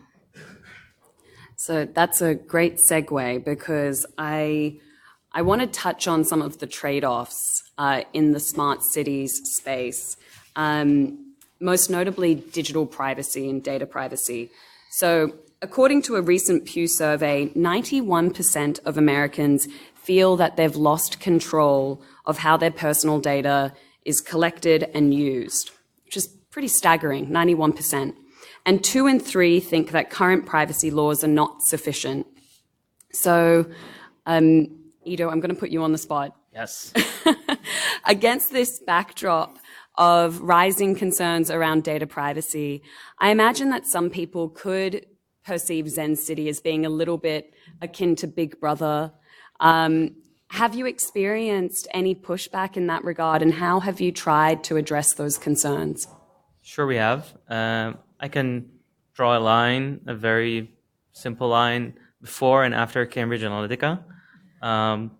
I'll say to our defense, though, from day one, we started as citizens, not as startup entrepreneurs or anything.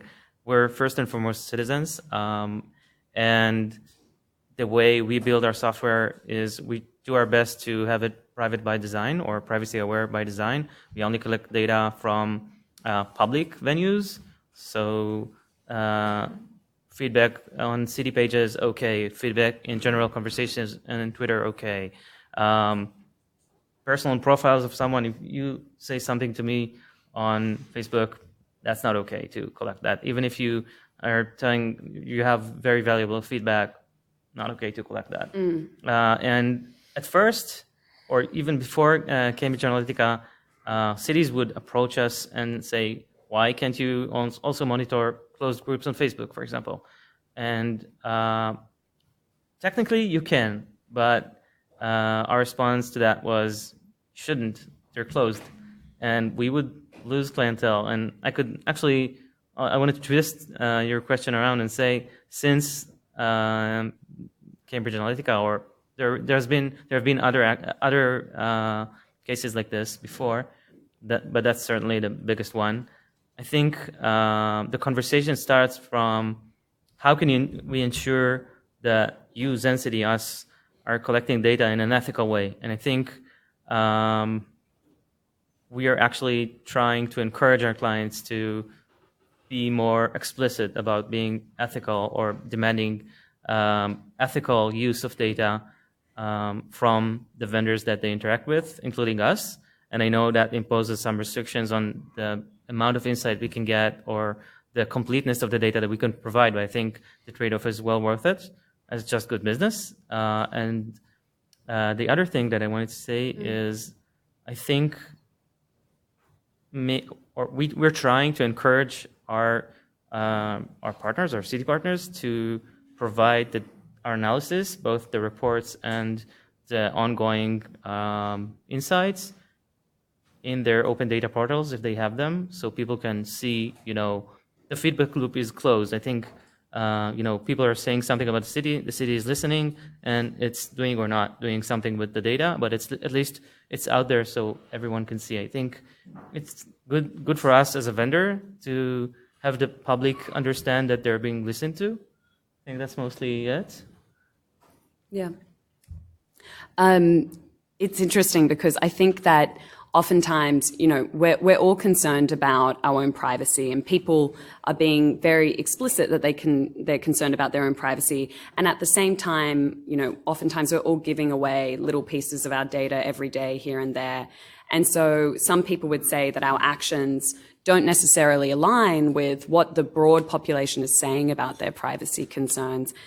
And it makes me think, what are people really willing to trade off in this kind of situation? And for example, in this case, for the sake of smart city initiatives, do any of you have any thoughts on that? Go ahead. So I would say so much of what's coming is pretty exciting and cool, right? We're all really excited to see what's next. What has happened in my lifetime blows me away. How could this possibly be that we go from a phone when I was a child, you dialed 5 numbers and you literally dialed and it was stuck on the wall, to this being a computer, right? Like what's coming next is going to be cool, and I'm excited for it. What I worry about a bit, actually quite a bit, is one, exactly what you're saying about what are we trading off in terms of our privacy. And I find that the young folks that work with me are less concerned about it than I am. Like, they've grown up with it, and to them it's just, yeah, of course people have my data. And I'm really quite concerned about that. But I think one of the bigger equity concerns is the cost of being poor. And how very often your entry into this space comes at the cost of your privacy. And that if you have money, you can say, I'm going to buy the premium model and I don't have to give you my data. But if I'm not, I think that's concerning. I think the other concern I have is that in some cases, applications are collecting data they don't need. For example, there was a flashlight application that was actually collecting your GPS data. What do they need your GPS data, right? It was a flashlight. So I think thinking about those things, I think it's very important. I think there'll be some legislation around this. I'm not sure what it'll look like. California's is pretty specific. We'll see where that goes, but I think that's pushing legislation in our country. And the one thing that California did that I am extraordinarily happy about is they said they can't do that freemium model, right? If you have to allow people to opt out and still get the same value from that application. And I think those are the kind of things that we're beginning to think about. This is new and emerging and a little bit difficult to sort of figure it all out, but I think we're starting to look at it more carefully.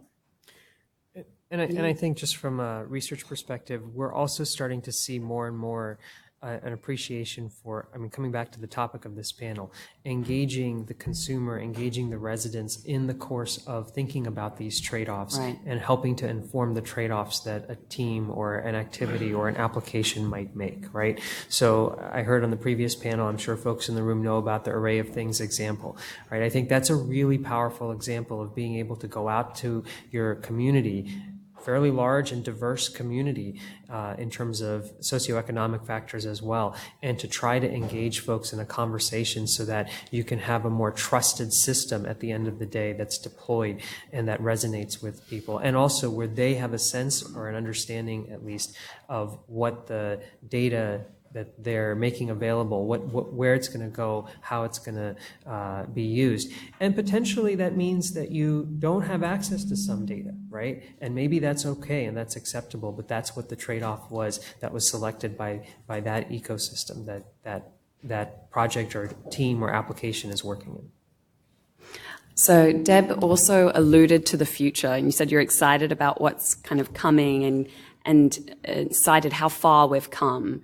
And as a last question, I'd love to do some crystal balling with each of you and just think in 10 years' time, which isn't that far in the future, but given the rate of progress that we're seeing, where do you think we'll be? Where, perhaps what will be the topic of conversation at the Smart Cities Dialogue in 10 years' time here at Georgia Tech? Does anyone want to dive in first? I can tell you what I hope. Tell us what you hope. I hope that we move in this country from being so very heavily industry focused to being more citizen focused, more people focused. I hope that we have everybody in our country has access to fast, affordable, and reliable broadband and has the ability to use it to improve their quality of life. I hope we find a way to secure privacy for every citizen, regardless of whether or not they can pay for it. And I hope we'll have awesome resident-focused applications that really change the way we live and improve our ability to work together collaboratively. If I could pick up from that. Yeah. I think Ellen mentioned that education system needs to change. I think it is changing. And I think one of the new languages that everyone that is 20 years younger than I am will know is how to code. And it is my hope, I should say.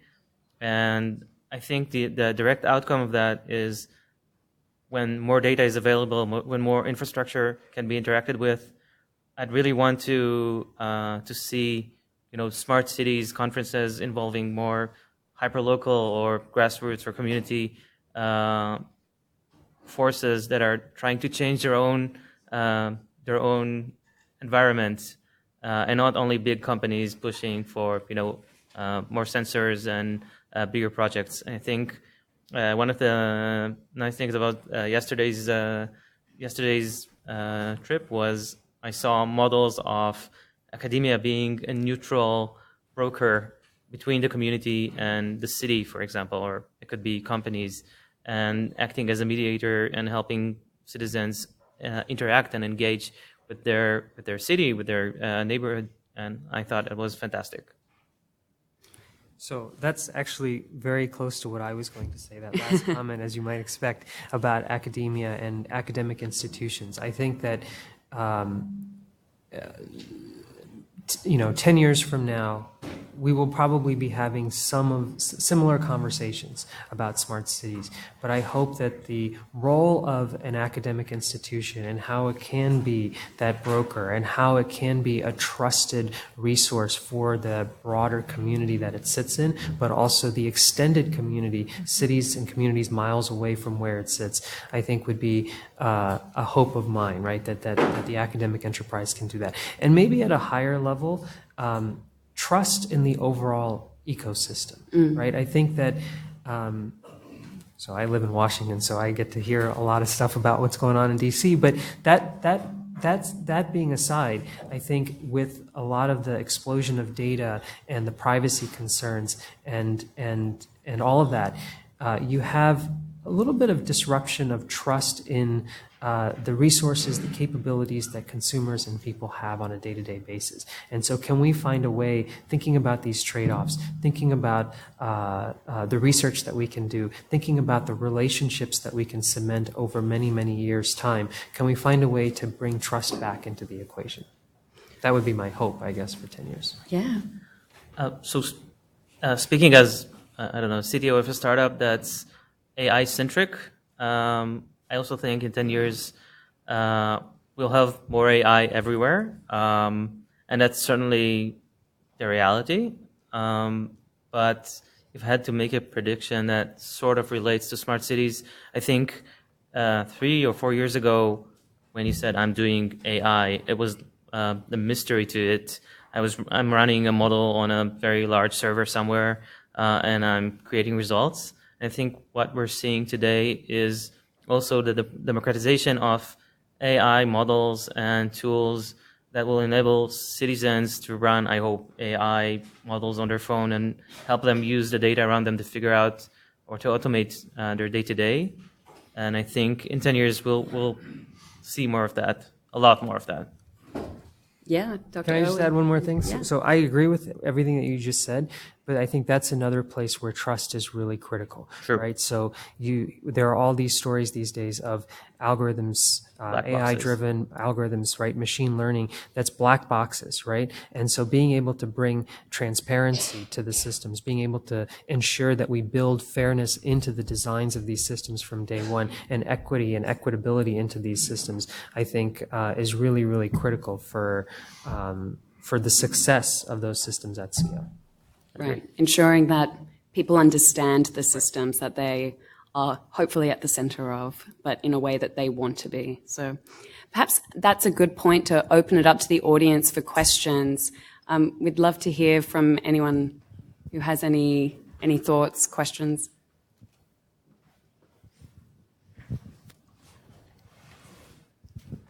My name is Zachary Lancaster. I'm with the College of Architecture. I have a question about, specifically for Erwin, about the nature of the National Science Foundation and the way that you fund research.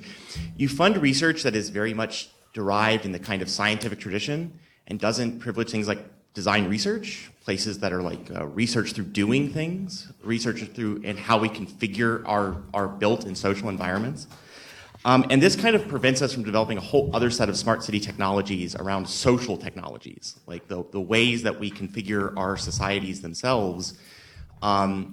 So how can the National Science Foundation essentially break itself out of an addiction to replicable results? So let me make a couple of comments on that.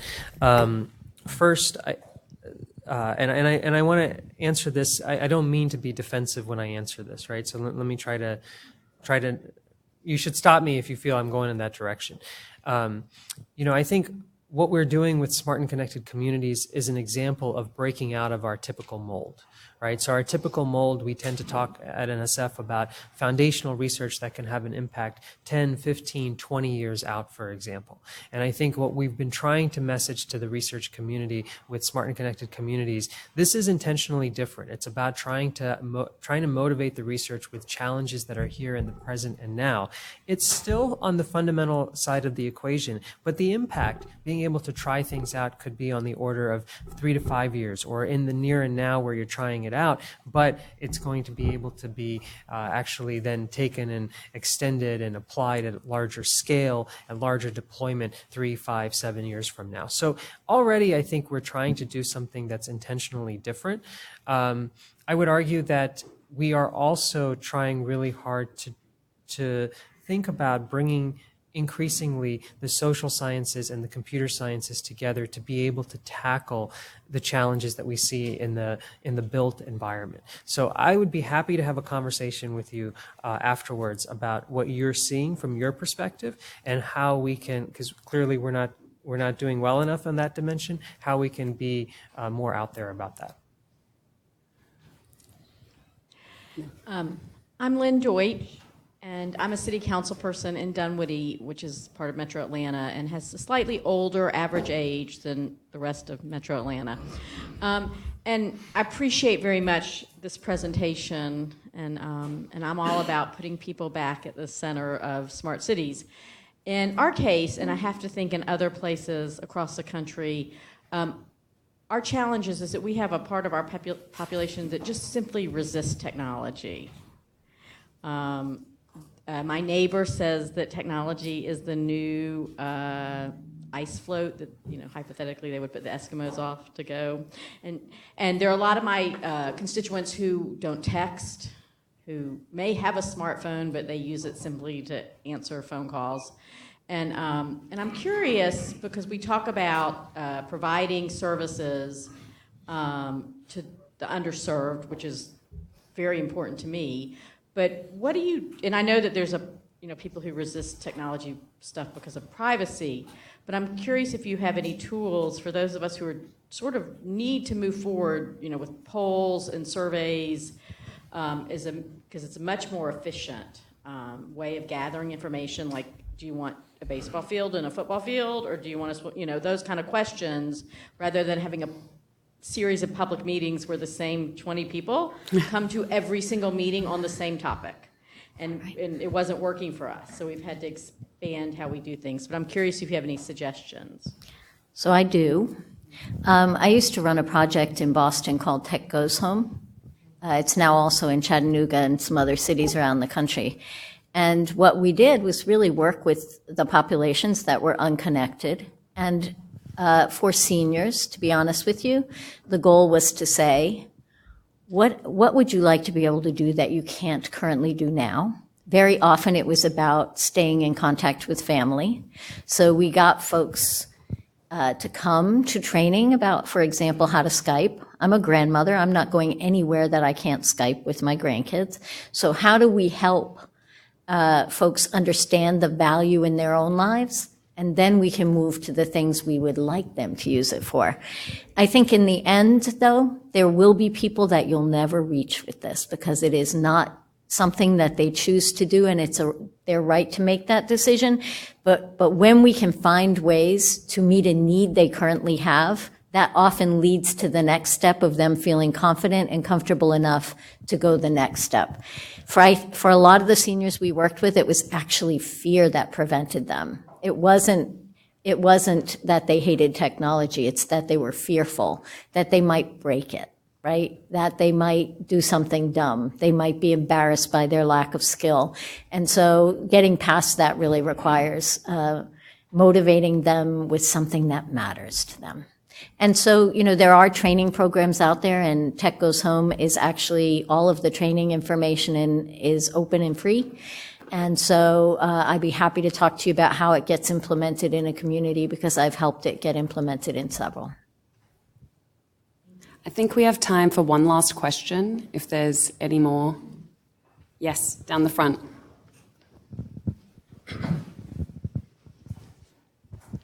Well, this is a question for Deb Socia again.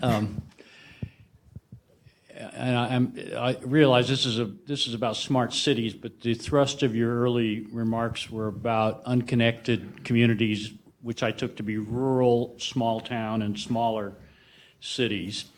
And looking at this practically, if you're going to get beyond dial-up and satellite, apparently the best technology is fixed wireless. Fixed wireless has its problems with topography and the placement of towers and such.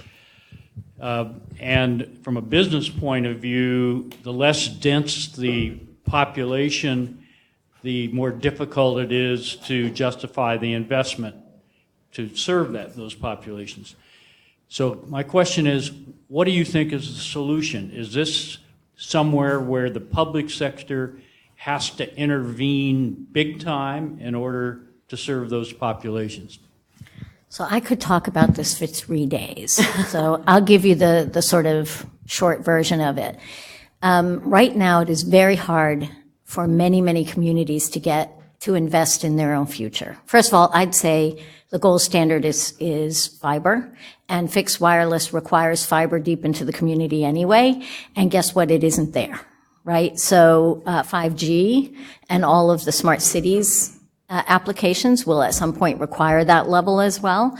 And so fiber is a good thing. So one of the big issues is that 19 states prevent local communities from building or create barriers to communities building their own. In some cases, they eliminate the opportunity for co-ops to build. So there are legislative issues that are preventing local communities from solving these problems. Cooperatives, in my opinion, are probably the best solution for rural America, and we need to be empowering them. And I would say the other quick thing that really, really concerns me is the mapping is so bad. I'm sure you've all heard about that. And all the decisions about money are related to the maps. And the maps are based on Form 477 data out of the FCC that is self-reported by the ISPs. And if they serve one or could serve one home in a census block, think the biggest census block you can imagine, because they're in a lot of our rural communities. If they can serve one home in that census block, they consider the whole census block covered, which means they can no longer receive any additional funds to build out. The vast majority of funds available go only to big incumbent providers, not to those small, local, regional folks who are willing to take the risk and willing to have a lower return on their investment. So we have to change the system in which we're doing this. And it is complex and it is frustrating. And I think part of that is making sure folks are educated about the impact of some of the decisions that are getting made. And we should be concerned about it, and we should be voicing those concerns. Well, I see. Well, we can continue these conversations during the break and over lunch, but thank you everyone for your thoughts and for engaging. Thank you.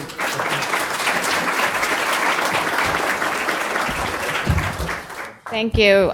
So we're going to have a short break. Let's reconvene here at 11 o'clock. There's refreshments and ice cream and lots of sugar outside. So let's come back here at 11 o'clock. Yeah, exactly. Always nice to see you, Erwin. How are you? Yeah. No, you did. You definitely did. Of course, I'll turn this off. Congratulations. Thanks. It'll be interesting. Next Thursday. How are you? Visiting with some folks down there. Yeah, I sent you a note on LinkedIn. Yes, sir. Networking is actually my Conversation actually. I have an funded project.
I heard what you said about 911.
There's something to kind of handle it, and I'm trying to figure out a solution for automating 211.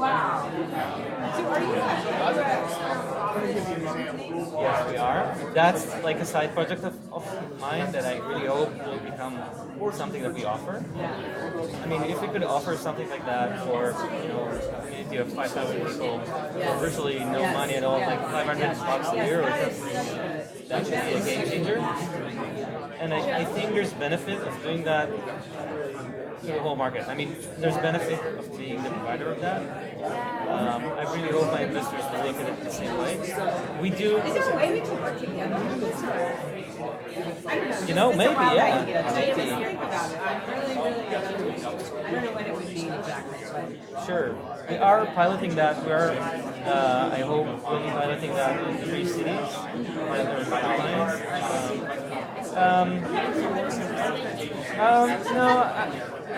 Washington is the smallest one. It's a city of 8,000 people. Maybe Corona, California. I'm not sure. And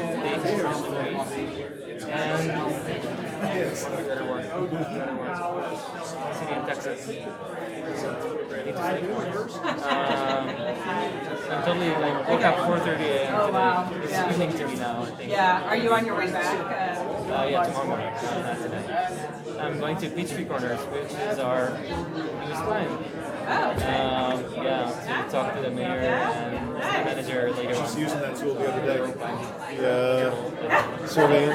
Yeah. It's good. But I'm trying to, as a first step, because I do believe, saying I have this technology thing, it's not the way to go. I'm trying to see if cities would actually use something without me developing it first. So we're trying with Twitter to figure out if people would actually do 311 reports. Yeah, so I'll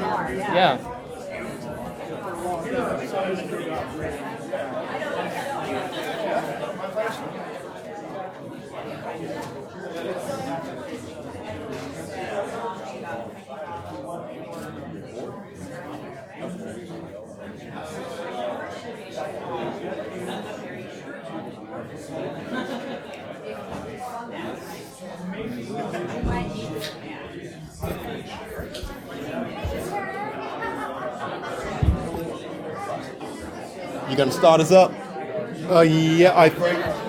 Someone's gonna introduce you. Yeah, okay. They're gonna introduce you first? Yes, they are.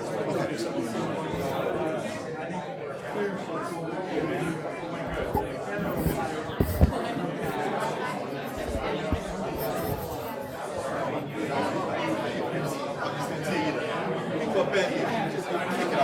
Oh, yeah. Yeah, I think that they introduced me, and then I introduced the panel, and it's a chain of introductions. Where's the, oh yeah, there it is. There's the,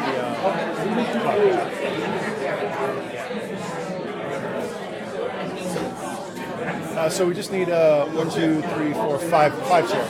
Because I'm not going to sit, I'll just stand up. Yes. Okay, thank you for that. Appreciate it.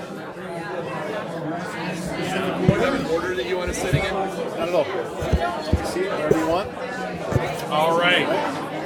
Absolutely not. We're totally democratic. Hi, Lynn. Nice to meet you. Nice to meet you. I guess I'll sit next to you, Patrick. Oh. Here. Right there. Hi. Hello, Kirk. Boy, girl, boy, girl. Mushka. Okay. Good to meet you. It sounds weird at first, and then you get used to it. No, not at all.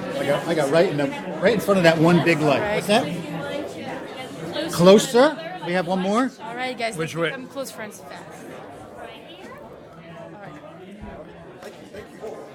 Is it a Russian? It's originally Russian, but I'm not Russian. Okay, it sounded Russian. I'm like, okay, Mushka. That doesn't sound French. It's actually my parents are Hasidic Jews. Okay. It comes from Hasidic. So, which has its root in Russia, which is how it's in Russia. But it's not a Yiddish name either, is it? No, it's not Yiddish. Okay. It's not Yiddish.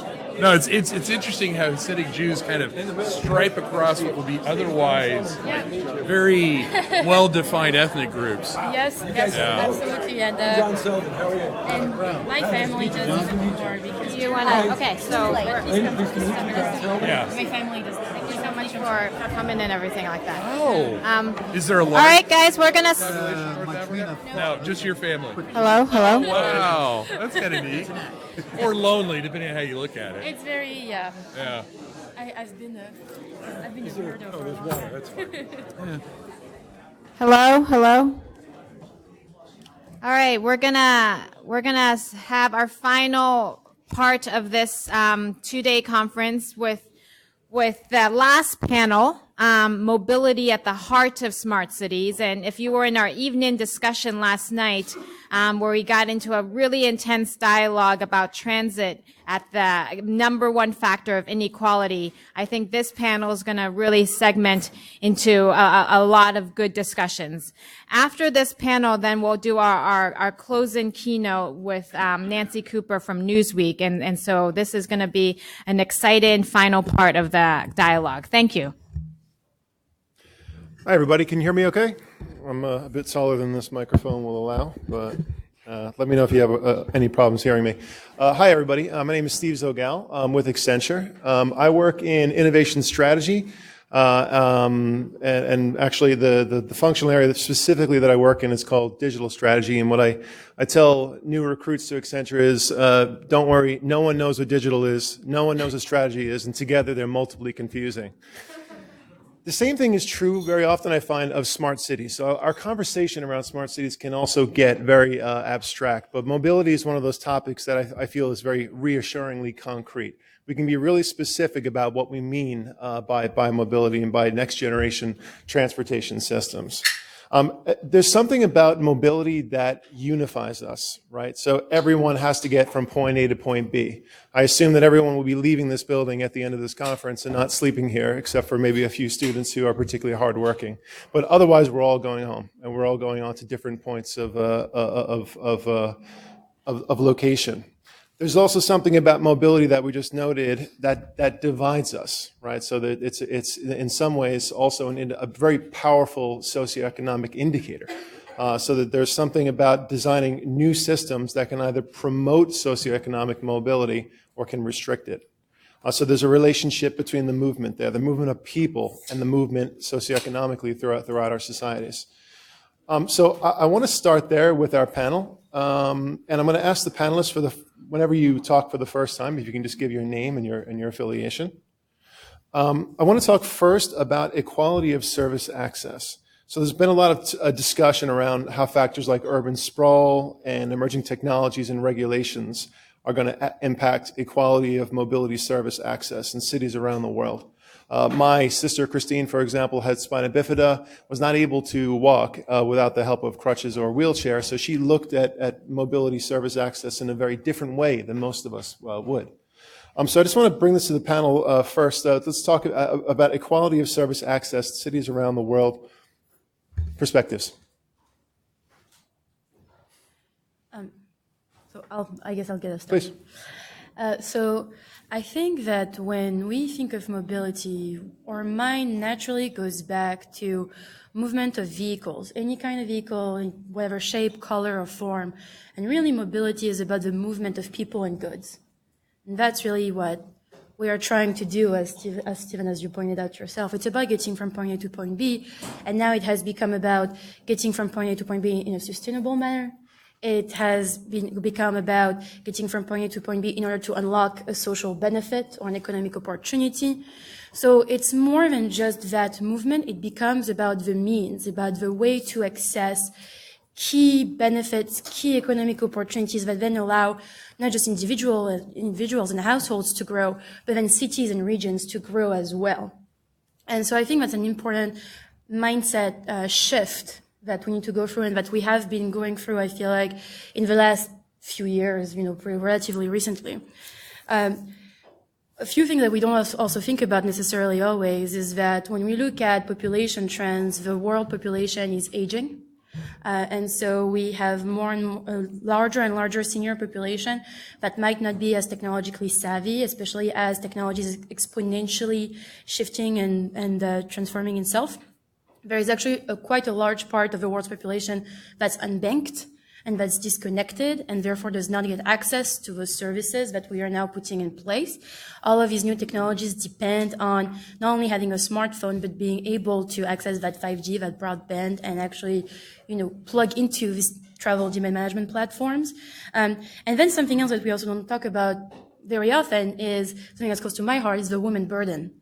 And not particularly actually in any society, the burden of taking the kids to school, taking the shopping home, just these very concrete little aspects of life tends to fall on women.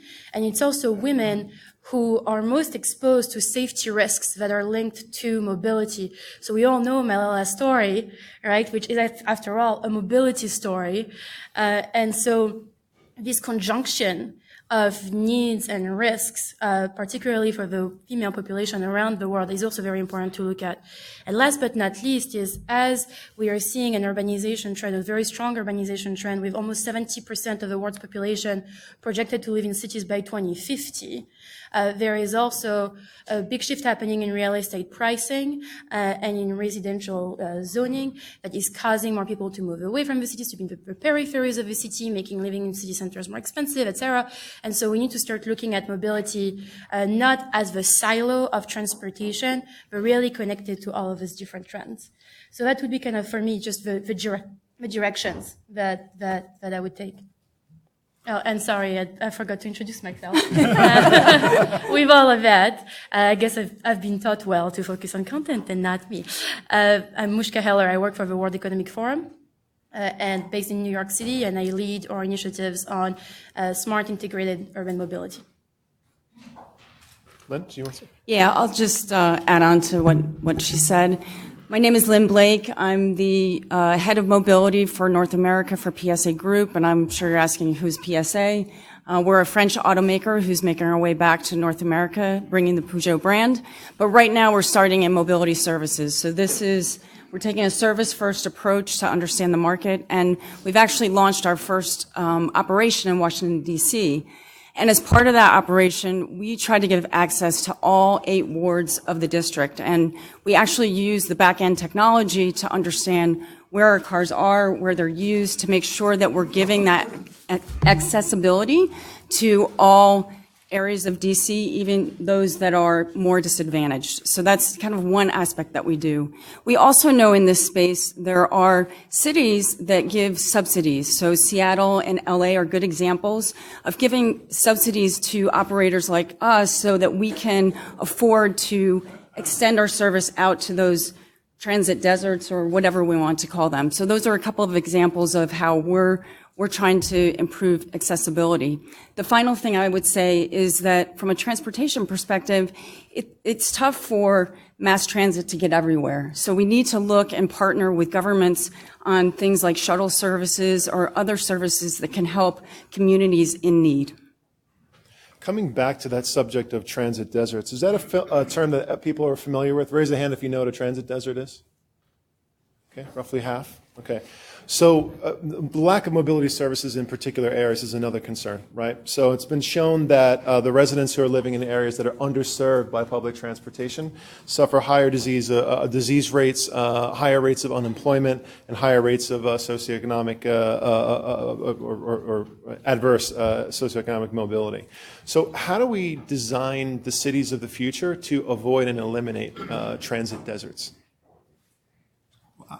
So Patrick Brown, Director of Sustainability at UPS. So I'd like to answer that, but also piggyback on the previous one. So as Muska said, right, when people talk about transportation, right, it's people, it's goods and services, the movement of them. And most conversations are all about the movement of people, right? So, and you can't solve one without really looking at the others. And if you just look specifically at our business specifically, we've for over 100 years have been a B2B business. Business to business. And I will tell you that with what's happening with e-commerce, just over the last 5 years, we have now changed into a B2C, business to consumer business. And it's just really, overturned kind of our entire business model and really made us look at, how we're doing our business. So to the transit deserts and areas where maybe they don't have access, and you start thinking about planning of smart cities, just make sure that you're thinking about the movement of goods and maybe services. So instead of moving the people to the goods and services, how do you move the goods and services to the people, right? So, and how does the future mobility and technology play into that? And I'll just give you some quick examples, not here in the States, but in Ghana and Rwanda, we're working with the local government to move vaccines and blood samples and life-saving medicines via drones and technologies to these areas where they have no access to transportation at all. And if they wanted to get to that local city, right, it's hours and hours of transportation for them to get there. So how do you start to move those goods and services and use technology to help kind of bridge those gaps with those kind of what you call transit deserts? Mm-hmm. How does the panel see things like ride sharing impacting transit deserts and these new micro mobility modes, the birds that are littered all over the parking lots and the sidewalks here? What will be the impact of these new modes of mobility? So I'll take a stab at that. Kirk Talbot, CIO for MARTA, for those out of town, local transit agency here. And I want to lay a foundation really briefly because otherwise I think it distorts the whole conversation. When we look at mobility, there's really only two resources you can apply to get mobility, either time or money. And so much of the conversation is typically about the money. And so what you see is the best mobility options where it's economically viable to put money into it. Public transit, by definition, is the places that are not economically viable, so they operate at a loss, but they provide mobility. You talk about transit deserts. Those are geographical consequences to the way cities have grown, so that you have good transit options, even from a public standpoint, internal to the city core, but when you get out to the farther regions geographically, you can't keep up with it. So I think the answer is, despite the technology, despite all the money, it ultimately comes back to the fundamentals of geography. How cities grow will determine where you can put economically viable transportation options and where you put your temporal transportation options, a la public transit.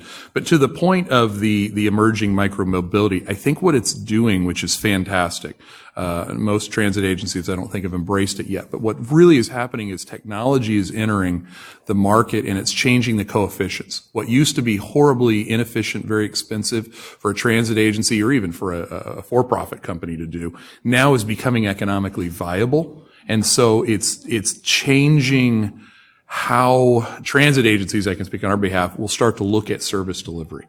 So, for example, we've seen some transit agencies that are taking the Uber Lyft concept of shared on-demand transportation and finding ways that they can now deliver better service than we could through fixed route services at a lower price point, all because of the technology. Right? You couldn't have done it 20 years ago because the technology didn't exist. So what we view them as is an injection of technology that changes the equation and allows better service at lower price points, which public transit agencies are just as constrained as a private sector company. We can only deliver so much service based on the resources we have monetarily. If I may concur with what you're saying, Kirk, I feel like the big revolution of these micro-transit solutions and these ride-sharing options is that they have increased accessibility to public transit. they have made it possible for for more populations, and especially for lower income populations, to access these public transit systems when they could not before. And research shows very conclusively that if there is one leg of your trip that is not convenient by your means other than car, you will take the car for the entirety of your trip, the entirety of the day. And so this has been a game changer in that sense. However, I also feel like when we speak so much about microtransit, ride-sharing, the new technologies, we are leaving aside some of the conversation that we do need to have about the infrastructure of our urban spaces and their regional peripheries, because that infrastructure currently is obsolete. And with everything that is happening, both on an urbanization level, on a population trend level, economic trend level, makes that issue even more salient between now and 2050. And so we do also need to talk about what are we doing about our existing transportation systems. And I feel like you guys are actually doing an incredible job at tackling that issue. But that's a part of the conversation that we should not leave aside. And I think that it's easier to get appealed by the new shiny things. Those new shiny things, I think, are going to come and go pretty quickly. In the next 10 years, I think we're experimenting and trying to fail fast until we find the exact model. So, for example, dockless scooters were all the rage, a year ago? and now they're somewhat more controversial. So right now, I feel like we do have some public transit systems in place. We also have, and I think that Stephen, that's something we have discussed a little bit, is the role that data can play in mobility as well. But we do have existing solutions. We do have an existing infrastructure that also needs to be looked at, and that also needs, the local ecosystem also needs to be empowered as much as people also need to be brought in. John Selden, the general manager of Hartsfield-Jackson Airport. So we do 23,000 Ubers a day and Lyfts. That has taxed our infrastructure much faster than we can accommodate it. It has caused traffic on the highways. It has caused traffic in front of the terminals. So technology is moving much faster than the infrastructure is. Yes. And that's problematic. So if you're not going to keep the infrastructure up with the technology, then you're going to create another problem called the island of Manhattan, where the average car travels now 3.8 miles per hour. Okay? And they can't control it. You control it by stifling the business and the growth. So you put yourself into a box and a business model that you have to try to find an exit. So we have 32,000 parking spaces at the airport. I don't know what the future of that $140 million revenue stream is that we use to keep Atlanta Airport the most efficient, busiest airport in the world. What's going to happen to that? I don't know if a self-driving car is going to drop you off and then go back out onto the road and make 4 trips to pick you up from your house in, and then back to your house, and then back into the airport, and then back to your house. That's 4 trips, where if you park, it's only 2. So all of that scenario and business case that is going to change. And in the city of Atlanta, you see parking garages all over the place. I don't know what their future is. I don't know what that business is going to be. I don't know where it is going. But we need to make sure that as we look forward, we invest in the infrastructure to keep it moving forward instead of stalling, because the infrastructure will bring you to a stall if you're not up to speed. John, sort of dovetailing on that, I want to see how are you guys using, let's say, data? So we did a field trip yesterday where we looked at some digital twin exercise. I was part of the digital twin group, and we were looking at how modeling is being done. So sort of in real time, potentially. How are you using data to improve, let's say, the kind of congestion or the problems with the infrastructure, the mobility infrastructure around Hartsfield-Jackson that you're seeing? So we have tremendous data about what's going on. Every morning we get these reports about delayed aircraft, how many taxis, how many Uber Lyfts, how many rideshare vehicles we have. That data enables us to figure out where we put these things and where we are shuffling. You may come to the airport one day and your Lyft or Uber will be in one location, and 3 months later it'll be in another location because they've outgrown that one. So the data is allowing us to use our infrastructure as best as we can. It really is giving us the tools that we can make smart decisions. And if anybody flies out of Atlanta on Monday morning, You'll know that it's very crowded. So we need that data, and those numbers are growing. That lets us know that we have a problem, because that problem is going to translate not only out from where the data is coming for the people arriving, but it's going to translate right into the building, and it's going to translate right into our train system, and it's going to translate into how many seats we have in the whole rooms while you wait for your airplane, because the airplanes are getting bigger and bigger and bigger. So all of that data is enabling us to focus on the future and what do we do with our capital program and the infrastructure going forward. Lets us make smart decisions. Well, extend that question to the rest of the panel. So what's the kind of the state of the art right now in using data to improve mobility systems in cities? You know, so what's kind of like the lowest hanging fruit right now that cities are sort of just beginning to pick? Well, I'll start first. So this is not so much on the cities, but kind of how we interact with cities. And if you look at our journey, specifically at UPS with data analytics over the last 10 years, going from descriptive to predictive to now we're at, prescriptive analytics, where we're now looking at how do you optimize the network. So a great example is this algorithm software data, we call it Orion. So as the packages are loaded into a UPS package car every morning, the algorithm analytics will look at that, basically all the packages in that car, and it will map out the most optimized route of that day. So that UPS driver, typical UPS driver, has about 120 stops he's got to make on an average day.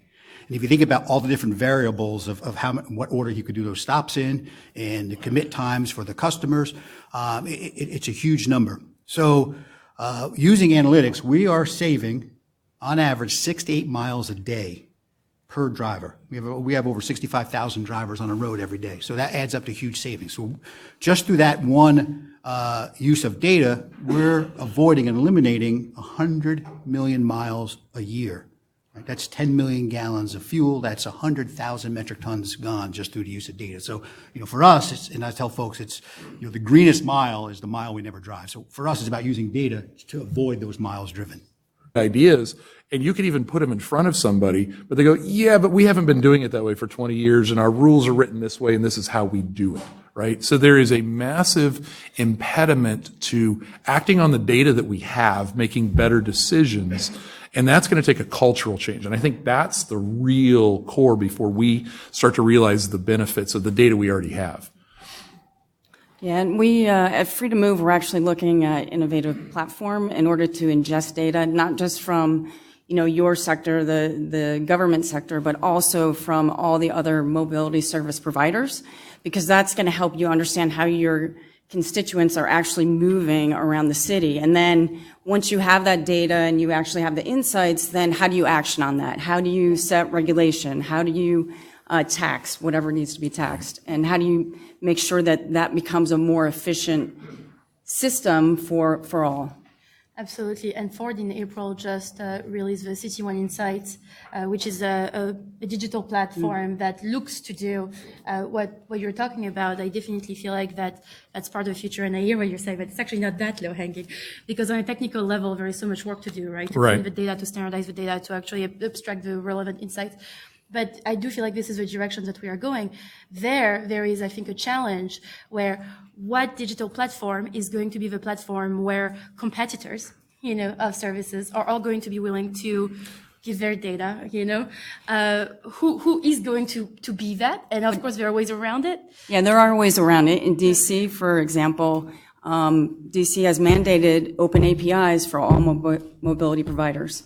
Which allows them to get the data they need to understand what's happening in the city. So it can be done. Yeah. Yeah, it can be. And third parties, can act as interferences and things like that. But there is definitely a lot, I feel like, to figure out around there. But I think that's the dream, that's the vision, is to have this integrated platform, this integration of disparate mobility modes, disparate providers, that can be either user-facing for the user to be able to see just all the options available, or operator-facing, or both maybe even. Mm-hmm. Patrick, coming back to logistics for a moment, we were talking before about drones. You mentioned drones before. Yep. And it's really sort of captured the popular imagination of drones. Airports love drones. They sort of capture the popular imagination in the sense that, okay, you can sort of see a drone landing at a drone base with your package or on your roof or on your doorstep or wherever it might be. How will last mile delivery really change? Or how are you going to see it change over, let's say, the next 10 years in terms of all the technologies that you're seeing coming out? So things that increase the sustainability profile of the trucks. I've seen a pilot, I think it was with UPS, where there was going to be a kind of 3D printing on demand at certain locations. How are you going to see that sort of change over the next 10 years? Yeah, so that's a great question. And as I mentioned earlier, right, the whole business model has really flipped over on going from B2B to B2C. And as you're starting to move goods, the most expensive mile is that last mile for us to deliver, right? That is the most expensive mile. So really coming up with solutions and products, the use of technology to figure out how that last mile is going to change. And it's going to be, to your point, it's going to be a hybrid of different solutions. You mentioned 3D printing, right? So, how do you use technology so instead of shipping that good, manufacture it right there? Right? And I think that there's, depending on the application, there's a lot of value for that. The use of alternative technologies, whether it's we mentioned drones earlier, and I think you're not going to see thousands and thousands of drones flying all over the city, right? Thank you. But will it have an application? Sure, I think it might have an application, right? I mean, specifically in the healthcare sector, I mentioned the countries Rwanda and Ghana, but we're also doing it actually in Raleigh, North Carolina today, moving medical supplies for and basically body parts and things that are life saving in minutes, as opposed to going across city where it might take half hour to an hour. So there'll be applications for that, maybe even in rural locations. UPS driver might be making one delivery, out in a real rural location while the drone is going, a couple more miles to deliver and then come back. But also there's another thing about in dense urban cities about that last mile and the issues of congestion, air pollution, noise pollution. And we've got some I say pilot projects. They're really beyond pilot projects now, but we're in over 30 cities, mostly in Europe right now, working with those cities on taking the UPS truck out of the city and replacing it with other alternatives, specifically electric bikes. So, for example, if you go to YouTube and just search Hamburg, Germany, UPS Hamburg, you'll see a quick little video where that was our very first collaboration with the city of Hamburg, where we take a container, we basically sort all our packages at night, we take the container, we drop it off in the city center early in the morning, and then throughout the entire day, we're picking up and delivering via electric bikes and walkers and carts, and through the city center of Hamburg, you won't even see a UPS truck. We've taken the truck out of the city and looking at other kind of creative ways. So, other types of technologies will have a play with that. John, so Hartsfield Jackson is kind of like a lot of other airports. It's very much like kind of a microcosm of a city. You can kind of consider it's at that level of complexity, right? I read a statistic, you can tell me if I'm wrong or not, but that 275,000 people come through the airport every day. You're wrong, 300,000. Okay. So I was going to equate it to the city of Orlando, Florida, every single day. Okay. So, Orlando has grown in the interim as well. So they have about 285,000. There you go. All right. See, the man knows the statistics. A lot of data. So, given the kind of the complexity, all the things that you're seeing with ride sharing and with passenger experience, what's the next big thing for airports? What are you seeing in terms of the passenger experience, in terms of making airports more available to everybody and improving the overall experience? So we do have a couple of trends. So the first thing is predictability. Customer service, we are now installing an optical system in the terminal that will count very precisely the length of the TSA line. And we're going to send that data to your phone, and the main checkpoint may be 42 minutes, and then that live data, hopefully we can have the TSA, whether it's pre-check or regular or clear or wherever the solution is, take that data and be actionable. In other words, make more pre-check lines if the line is there, because we have this instantaneous feed without walking to the end and trying to figure out how long it's taking. So customer service, the focus of the airport is not from the time you get on the property. The focus of the airport is from the time you leave your door to the time you come back to your door. Okay, that journey needs to be frictionless. And if we can make it frictionless, we can continue to grow and provide more predictability to our customer so we know when they're coming. Because I know some of you in the room may get there 2 hours early. Some might get there an hour and a half early. We know exactly what time the flight's leaving, how many people are on the flight, but we can't predict when you're getting there. And we can't set ourselves up to manage that customer experience because we actually don't have a predictable scenario prior to getting in through security.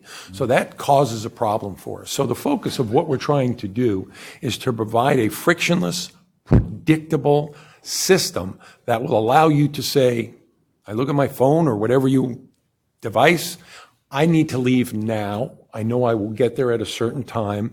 I don't waste my time driving around the parking lot looking for a space. We are installing systems that will direct you to the first open space. We are making it frictionless so you can get in and out based maybe on your Peach Pass or your license plate reader, and we're just going to charge you because we know when you came in, we know when you came out.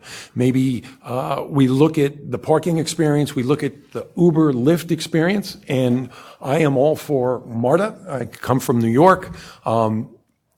When you have a central hub that has 300,000 people in it, and we usually run somewhere between 65 to 80,000 people coming in the front door through the TSA checkpoint, that's a tremendous volume of people to come via automobile. And we have the station in the terminal. You don't even have to go outside. We probably run around 15,000 people a day coming through MARTA, maybe 16,000 a day. The future of this is maybe MARTA and the airport team up, and there's significant parking lots out in all of the train stations to support the commute in for the $2.50, which is amazingly. I'm sitting here thinking we should extend pre-checks so that as you're on board, Well, you can just slip right in. I will tell you, Delta screens their employees in their parking lot that they have at the airport. So that we can do all that. But it's predictability. Do we put TSA agents out there when we don't know when people are coming? So yes, you could possibly build a secure train that went to the airport. You could screen in Midtown and fill up the train, and we'll take you right in and take you right through. You won't even go through security. You'll go through it there. But the big piece is when you get to the building, facial recognition, understanding who you are, understanding the security threat, because all of this great transportation has to be safe and secure at all costs. So safety and security is number one. If you don't have a safe, secure transportation mode, it's not going to happen. So safety and security is number one. So we want to know who you are when you come up to the curb, and Delta's leading the way in some of this, who you are, that you're pre-check, keep walking. We don't even need, if you're not going to check a bag, or maybe you check a bag, you'll have a system that it'll read your face, you know where it's going, the bag tag will print, you'll slap it on your bag, you'll stick it on a belt, and you'll just keep walking through a machine that will screen your luggage. And if you're not somebody that Customs or TSA wants to talk to, you just keep moving. And there'll be some kind of technology that will see if you're carrying a weapon or a knife or whatever as you walk through the building. And you'll just go to the gate, and you'll just step on the plane when you're ready, because they already know who you are. They have your facial recognition, and we already don't have boarding passes now for people. They just walk on the plane. And then when you come off in customs, they're taking your picture as you get off the plane, and all they do is slap your passport down, and you're on your way. So we are getting to a frictionless, predictable system that will help us accommodate more passengers, more growth, and drive the system of our airport, which is such an economic driver for the region. Thanks, John. So I definitely want to get to questions. I know there's a lot of unanswered questions and threads from yesterday and a lot of passion around this topic, so I'm definitely going to get to those. I just want to ask the panelists personally, from your point of view, just take 30 seconds and tell us which mobility or transportation technology or trend you're most excited about in the next 10 years. Lynn, can you start us off? Sure. So I would have to say that level 5 autonomy, which would provide driverless use cases, is the most exciting for me, not only because I'm in the transportation sector, I guess you could say, but the fact that it would give freedom of movement to everyone. So for elderly, for handicapped, every user case can be accommodated with that type of technology, and I think that's where we need to drive. So this is Patrick's answer, not UPS's. But on the survey, during the break, was about that one word, right? For me, that one word is fearful when I get on the road every day. So to Lynn's point, for me, autonomous vehicles, people do not know how to drive. I'm sorry, right? There's so much going on with distracted drivers and just aggressive drivers. To me, personally, autonomous vehicles is, even though I'd love to see people get out of their cars, single occupancy vehicles, sorry, Lynn, but I think autonomous for me. Yeah.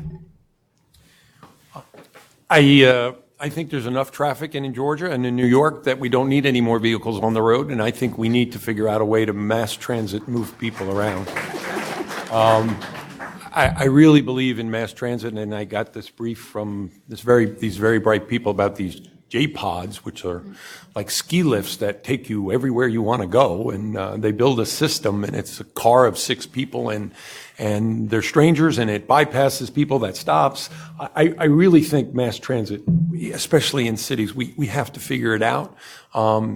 There are many cities that have tremendous mass transit. London is just amazing. New York has a system, but it's decrepit. But Georgia and Atlanta has a chance. And I think you all, maybe some light rail too, to help with the problems. But mass transit by far is the way we have to go in cities. Yeah, I'm with you, John, 100%. For me, it's also about the technologies that make mass transit more efficient, more accessible, and just sprawl just a little bit past their current boundaries. Public transit systems that we all have now have been designed for very different cities, the cities that we have now, and for a movement that's very different than the movement that we see now. And so all of those technologies that look to make public transit on demand, that look to optimize it, that look to build more mass transit options, to me, that's where the progress going on is the most exciting. I have my little sister lives in Los Angeles. She lives in the Valley. And, all of the cool new options are in Santa Monica, in downtown LA. She's a lower income household and she spends half of her monthly salary on transit. That's unacceptable. That's just not okay. We should not have to be in a situation like that. And if the solution is for her to learn how to drive, to buy a car, to drive a car, add to the congestion of the LA highways everywhere, I don't think that's a solution either. There should be mass transit, public transit solutions that are available for everybody, and all those technologies making that possible are really exciting to me. I'm guessing your sister's spending the other 100% of her salary on housing and Southern Yes, in fact, yes, indeed. And yeah, the math doesn't add up. That was the point.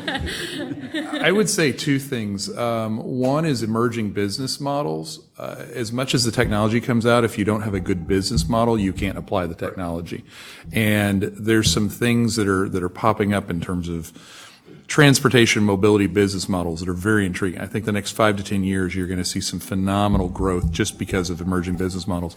And the second one I would say is the on-demand mobility technology. I'm lumping into that the birds, the limes, but I'm also lumping into it the business models and the customer experience of a Lyft or an Uber. I think you're going to see the next 5 to 10 years that the on-demand mobility business models and technologies will find their way into public transportation, which will lower that friction, which will have more people end up taking public mobility options, which is very exciting. As VI is beginning to do. Exactly. Yeah, that's a perfect example of it. Great. Thank you, panel. Questions? What's up? This lady right here. I'm sorry. There's microphone carriers in the room. Please. I just had a question in regards to not just looking at residents within the city itself, but looking at new technology coming out in the workforce and different things like that are going to happen and the impact of people not having jobs. Is there any talk in regards to connecting not only cities but states in terms of bullet trains or any other mobility of that nature, and what is the impact of that? And hyperloops as well, right? Yep.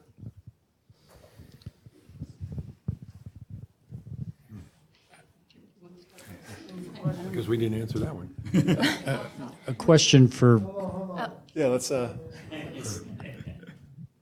if the panel doesn't have an answer, anybody know? I'll just say to that, I think that the reason why we don't have an answer is because there is no answer right now that has been, like properly launched or has been proven to be successful yet. At the forum, we have a Future of Work initiative that looks at exactly, these issues that you're mentioning, and we are trying to partner with both public, private, civic actors in order to look at what we might be able to do, not just in the United States, but globally about exactly these issues. And I think it's just something that we're going to have to figure out a little bit as we go, and that we just don't have the answer to just yet. So I would like to address the bullet trains. I think they're a great idea, but they're very expensive. And New York has an Amtrak train that goes from New York to Washington in 2 hours and 35, 40 minutes, and it's great. It's just more expensive than flying, which is part of the problem. And the infrastructure that the train runs on is old and is really not set up to really take advantage of a bullet train. That investment is probably going to have to come from the public sector, and that is a burden that is probably not going to be taken on by the states of New Jersey and Delaware and New York to get all that going. So I think the solution is great. It's just how do we get there? That is really the problem. And what funding and what is the business model to support it? Because the costs are astronomical. Yeah, and I think in all these mobility sectors, I mean, I haven't seen a mobility organization that's making money yet. So sustainability is going to be key over time. And I think it's partnerships and we heard before, everybody has to win. I think that was a really good analogy. Somehow we've got to bring people together. So from our perspective, we bring operational knowledge, but we need people with the technical software. We need people like the governments to help with some of the funding. I mean, we all have to fund to make those types of initiatives come to fruition. So we got you 3 responses there. We didn't think we were going to have one. I've got the mic. Yeah. Question for Patrick Brown. Yeah. The idea of autonomous transport vehicles at night during the dead hours of a city, what's practically the potential for that? Well, I'll make a plug for Anheuser-Busch. I mean, they've tested, I'm talking about the Class 8 tractor trailers. So they've tested that. I think with all these technologies, there's going to be a role, right? Will it replace, a UPS driver? No. But will there be technology maybe within a warehouse terminal where you've got a lot of yard shifters or people moving trailers around where maybe you can now use autonomous? On the highways, we're already testing and working with what's called platooning. I don't know if you're familiar with platooning. So it's not so much a fully autonomous vehicle, but they're connected vehicles, right? So you've got a tractor trailer in the front that's staffed, and you got the truck trailer in the back, and they're connected in a way that when the front trailer accelerates or decelerates or brakes or steers, the second trailer is connected to it and will react. So I think that technology will play a role in that. So yes.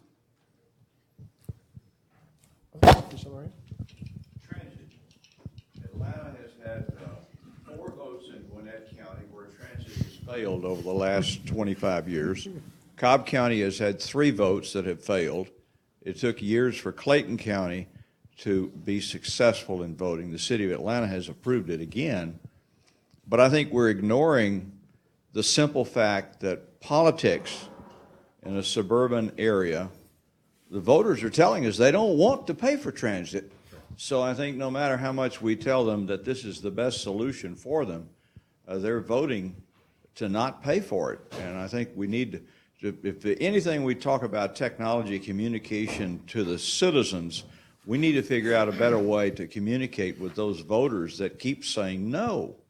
I think we're pretending ourselves that if we think MARTA is going to expand, Metro Washington, I think, has expanded 15 or 20 times since it was created compared to where we are. So I think we're ignoring the reality of the situation, which is politics.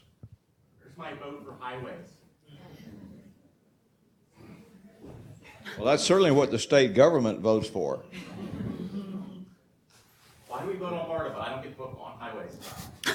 Gentleman in the back. No, I'd like to hear an answer from the panel. Yes, of course.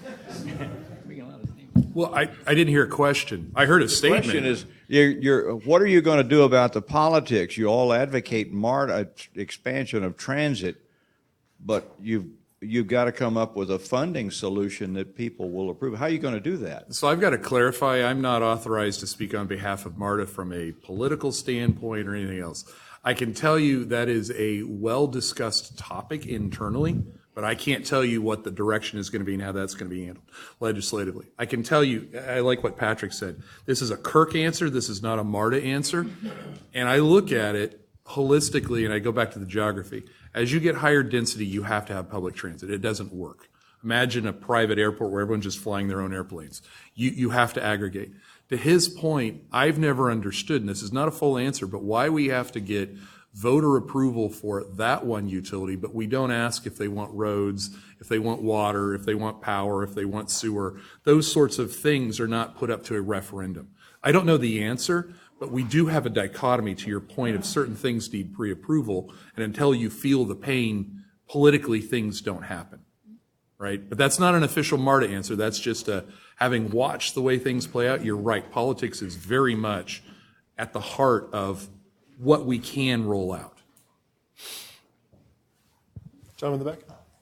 In the previous session, one of the panelists said, if citizens don't yell, then you have apathetic citizens. At least let's get citizens that yell, and I appreciate the yelling. And I'm not going to ask a question. I'm going to not yell, but just complain.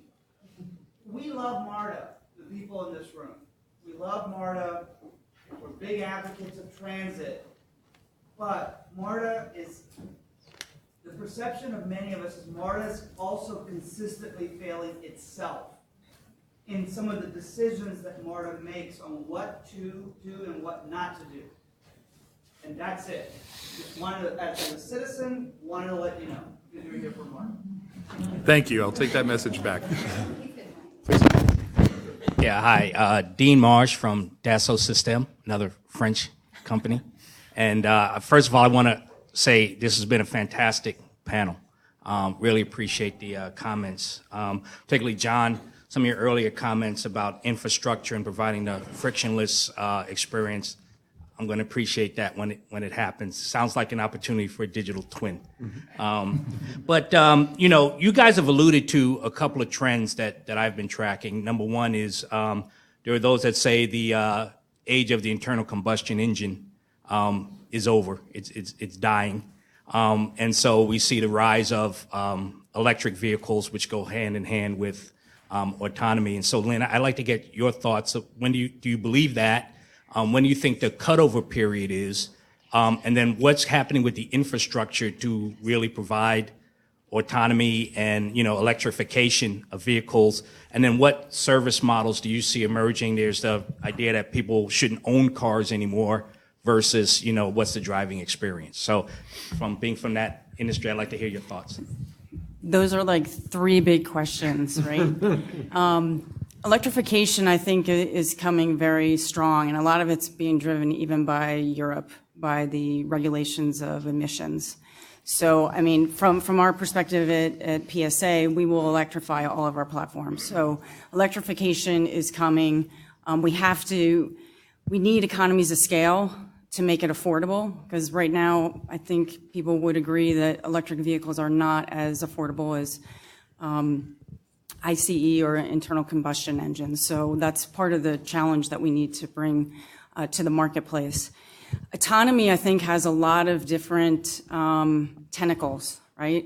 So there's regulations aren't set. You've got the AI technology that sits behind it, and there's debates about, okay, if something does go wrong, who's liable? So there's going to be a lot of those discussions that are going to go on for some time. And I think autonomy is pretty far out, just because there's a lot of things, and the infrastructure, right? Who's going to pay for the infrastructure to run these vehicles? Is it going to be the cities? Is it going to be private businesses that want to run their vehicles, so on and so forth? With regards to, I have to tell you that the data tells us right now, especially here in North America, people don't want to give up their cars. While they see mobility services as a good alternative to their own personal vehicle, they still want a personal vehicle. And until we get to use cases where people have a frictionless experience through mass transit and other mobility services, I don't think they're going to be willing to give up their cars. But once they give up cars, you still have fleets of cars that are servicing them. So I don't think TIV is going to dramatically drop. That's my own personal opinion. Thank you. We have time for one more question. Raise your hand high if it'll take less than 10 seconds to ask and less than a minute to answer. You mentioned business models as an exciting development. You also mentioned your excitement about all of the peripheral Ubers, Martas, ride sharing, et cetera.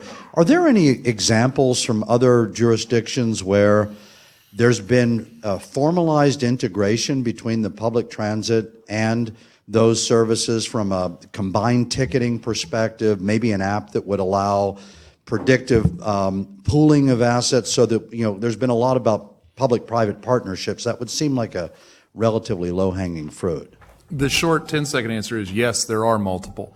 I'll expand a little bit. There's both examples where the on-demand fleet is run profitably, the for-profit sector, so think Uber, Lyft, whatever, and they integrate into the public transit agency. And there are counterexamples in which the public transit agency owns the resources and operates an on-demand mobility.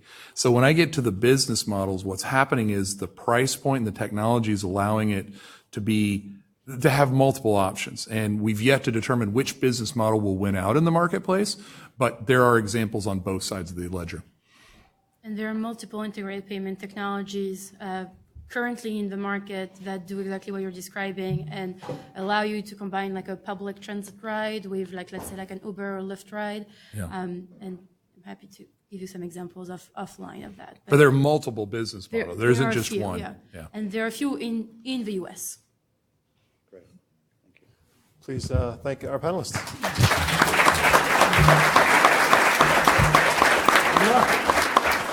That's it. It means a lot of promises. It's coming. What the team is right here. They're going to take care of it for me. Don't worry. They have it up there. If they don't. Thank you so much. So you can tell by the heart of these conversations, the last panel really went hyper local, and it's a great juxtaposition from the keynote that Peter gave yesterday morning that talked about the macro trends that were happening in the smart city space. And at the heart of it, it's how does it affect people? And most importantly, how does it affect people that we love and know, and how does it affect us? And that's really the exciting wild west frontier developments of smart cities. And I'm pleased to kind of share the stage now with Nancy Cooper, a global editor of Newsweek. And as I've been telling you throughout the past 2 days, this has been live streamed by Newsweek. And it's been a really great partnership, courtesy of Ellen Dunham Jones, who kind of has been spearheading this with us, with Newsweek, is that oftentimes at Georgia Tech, Kim talked about this a little bit, we're just so busy doing the work that we don't necessarily have the time to share and promote this kind of work. And just having Newsweek as that platform to kind of share and distill and disseminate this kind of research and discussion is just critical to us. And again, giving a voice to a discussion that isn't entirely there in the way that we see in terms of the holistic way of smart cities or the complexity of smart cities. So we really appreciate this kind of voice that Newsweek is providing. Thank you. Thank you. Is this working? Thank you, Deborah, and thank you to Georgia Tech for organizing this fantastic program. We've been talking over the past few days about the importance of creating communities, and I just feel that Georgia Tech has organized a elaborate, collaborative, ambitious, engaged community right here, and I thank them. I've been listening to these fascinating discussions about the future of the city. The depth of technological expertise, the breadth of excellent ideas, and the passion of the arguments and counter-arguments have all been remarkable and, frankly, a little bit intimidating. The future of cities has been for thousands of years the future of our civilization, and my Newsweek colleagues and I aren't experts in this field, to say the least. But it's clear from the sophisticated conversations I've heard, and that we've been broadcasting to our global audience, as Deborah said, that we do have a role here. The disruption has already begun. What we've been talking about could be summarized as a set of crucial, complicated choices that we need to make now.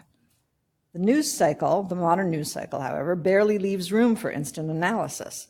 Careful, nuanced reporting of important milestones in the road of human civilization is an almost unattainable goal. And yet the stories of these choices are actually all over the news right now, if you know where to look. And I have 3 examples I want to share with you. So if you tried to catch an Uber to this conference today, you would have found yourself in the middle of a news story.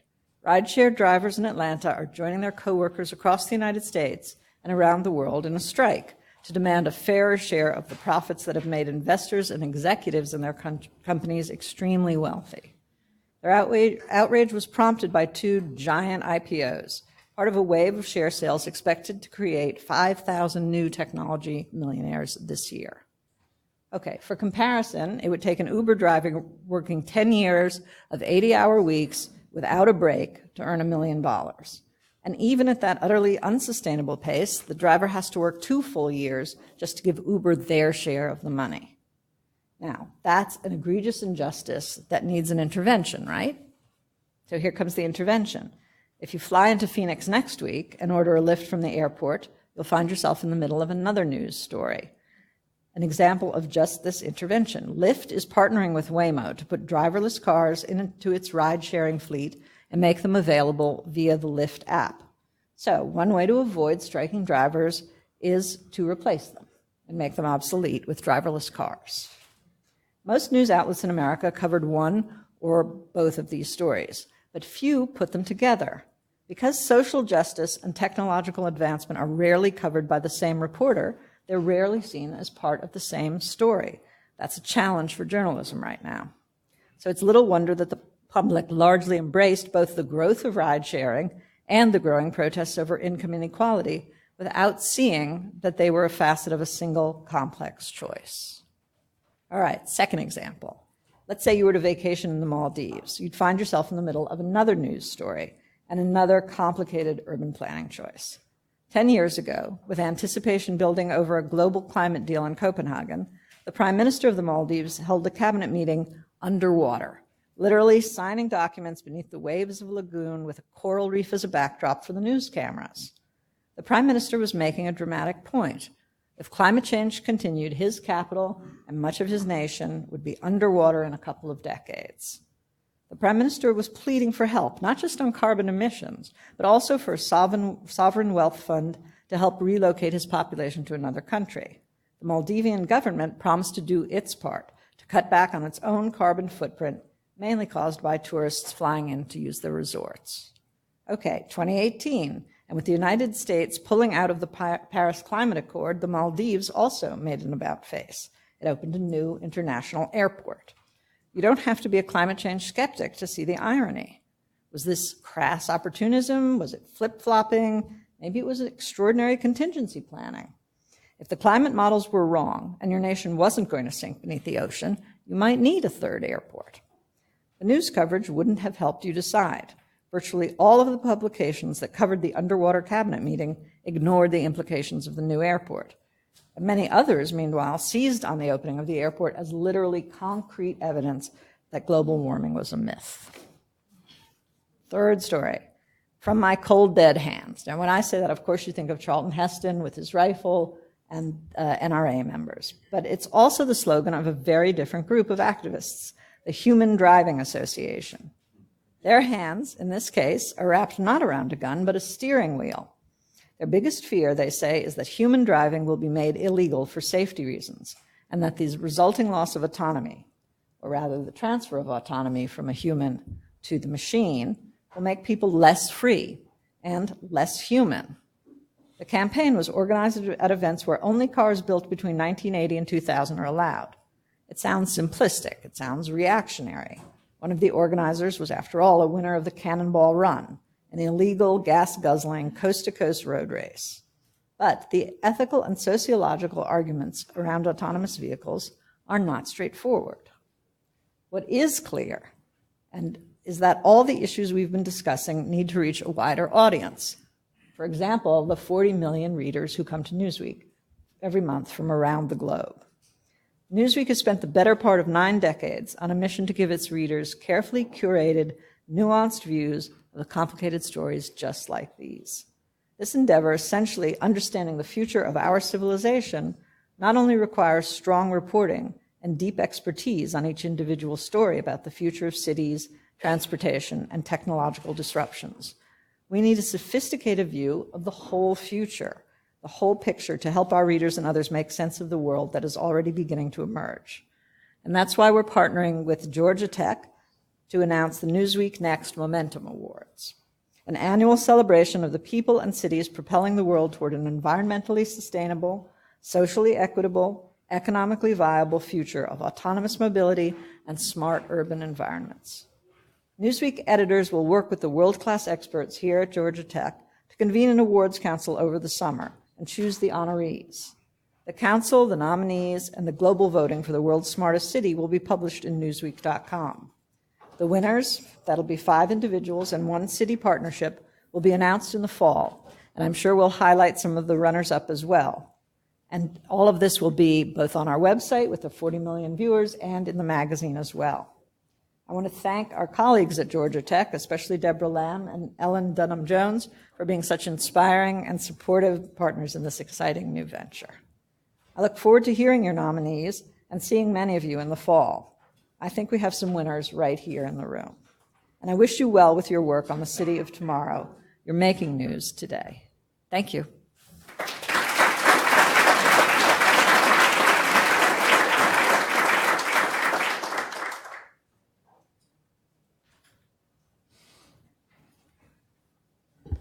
All right, everyone, that concludes this 2-day program.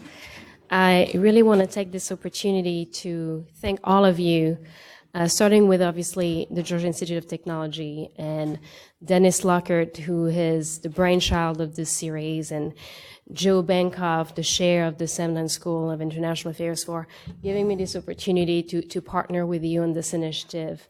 Deborah Lamb, my co-conspirator, and Christy, who I don't know if Christy is in the room, but who has been my partner in crime all the way in the back. It's been an incredible 4 months of work, and I hope that you've all enjoyed the fruit of this labor. I also want to thank our partners, Newsweek, and you heard the wonderful support of Newsweek and how this will pan out in the future, in even a tighter cooperation project in the future. I want to thank Invest Atlanta and the Metro Atlanta Chamber of Commerce for their support. All our speakers, I want to point out that many of the speakers came from across the world and did it mostly on their own dime without requesting a honorarium. Georgia Tech is a public university, and they took the time to share their insight, their knowledge, and expertise with all of you. And so I'm very thankful for their help and support in this endeavor. And I want to thank all of you, because when we have a vision of putting a program together, we hope that it will interest a few people. And so I'm really pleased to see that it did, and that you came today, and I hope that you learned a thing or two, made meaningful connection around smart cities, and are empowered to continue the great work that you are doing. So thank you all for your help and support, and hope to see you soon.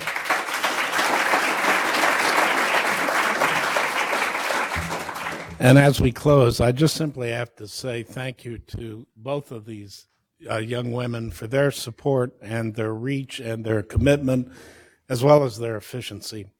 Let me just note that this, as we said at the beginning, is the third in the programs that Georgia Tech has done on infrastructure dialogues. You've seen the format. We're still playing around with it. But the next one we expect to be in the fall, and it will focus on big water. This is not stormwater and potable water. This is locks, dams, the Port of Savannah, the issues that you read about in terms of the flooding that's going on. And then next spring, a year from now, we will also be doing another visit to the big cities issues and to the issues particularly around smart cities. And so we will continue this dialogue. If you've enjoyed it, please let us know. If there are things that you think we should be doing differently, please let us know. And frankly, thank you all for taking the time to join us.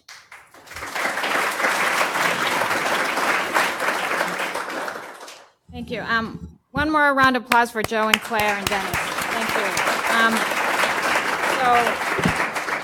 One more thing is we have some surveys that we asked you to fill out. We'll be passing them out, and we'll also be sending an electronic copy for you.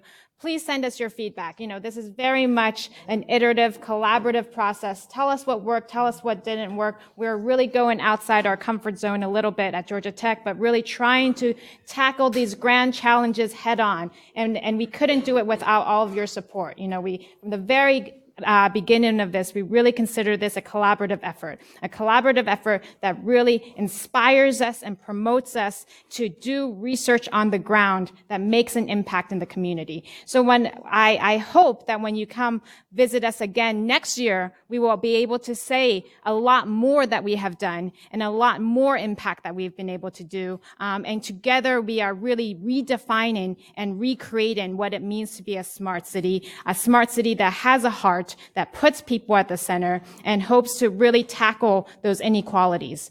So thank you again so much. And we have lunch waiting for you. So hopefully the discussions will continue, and really appreciate your engagement and your tough questions. So thank you.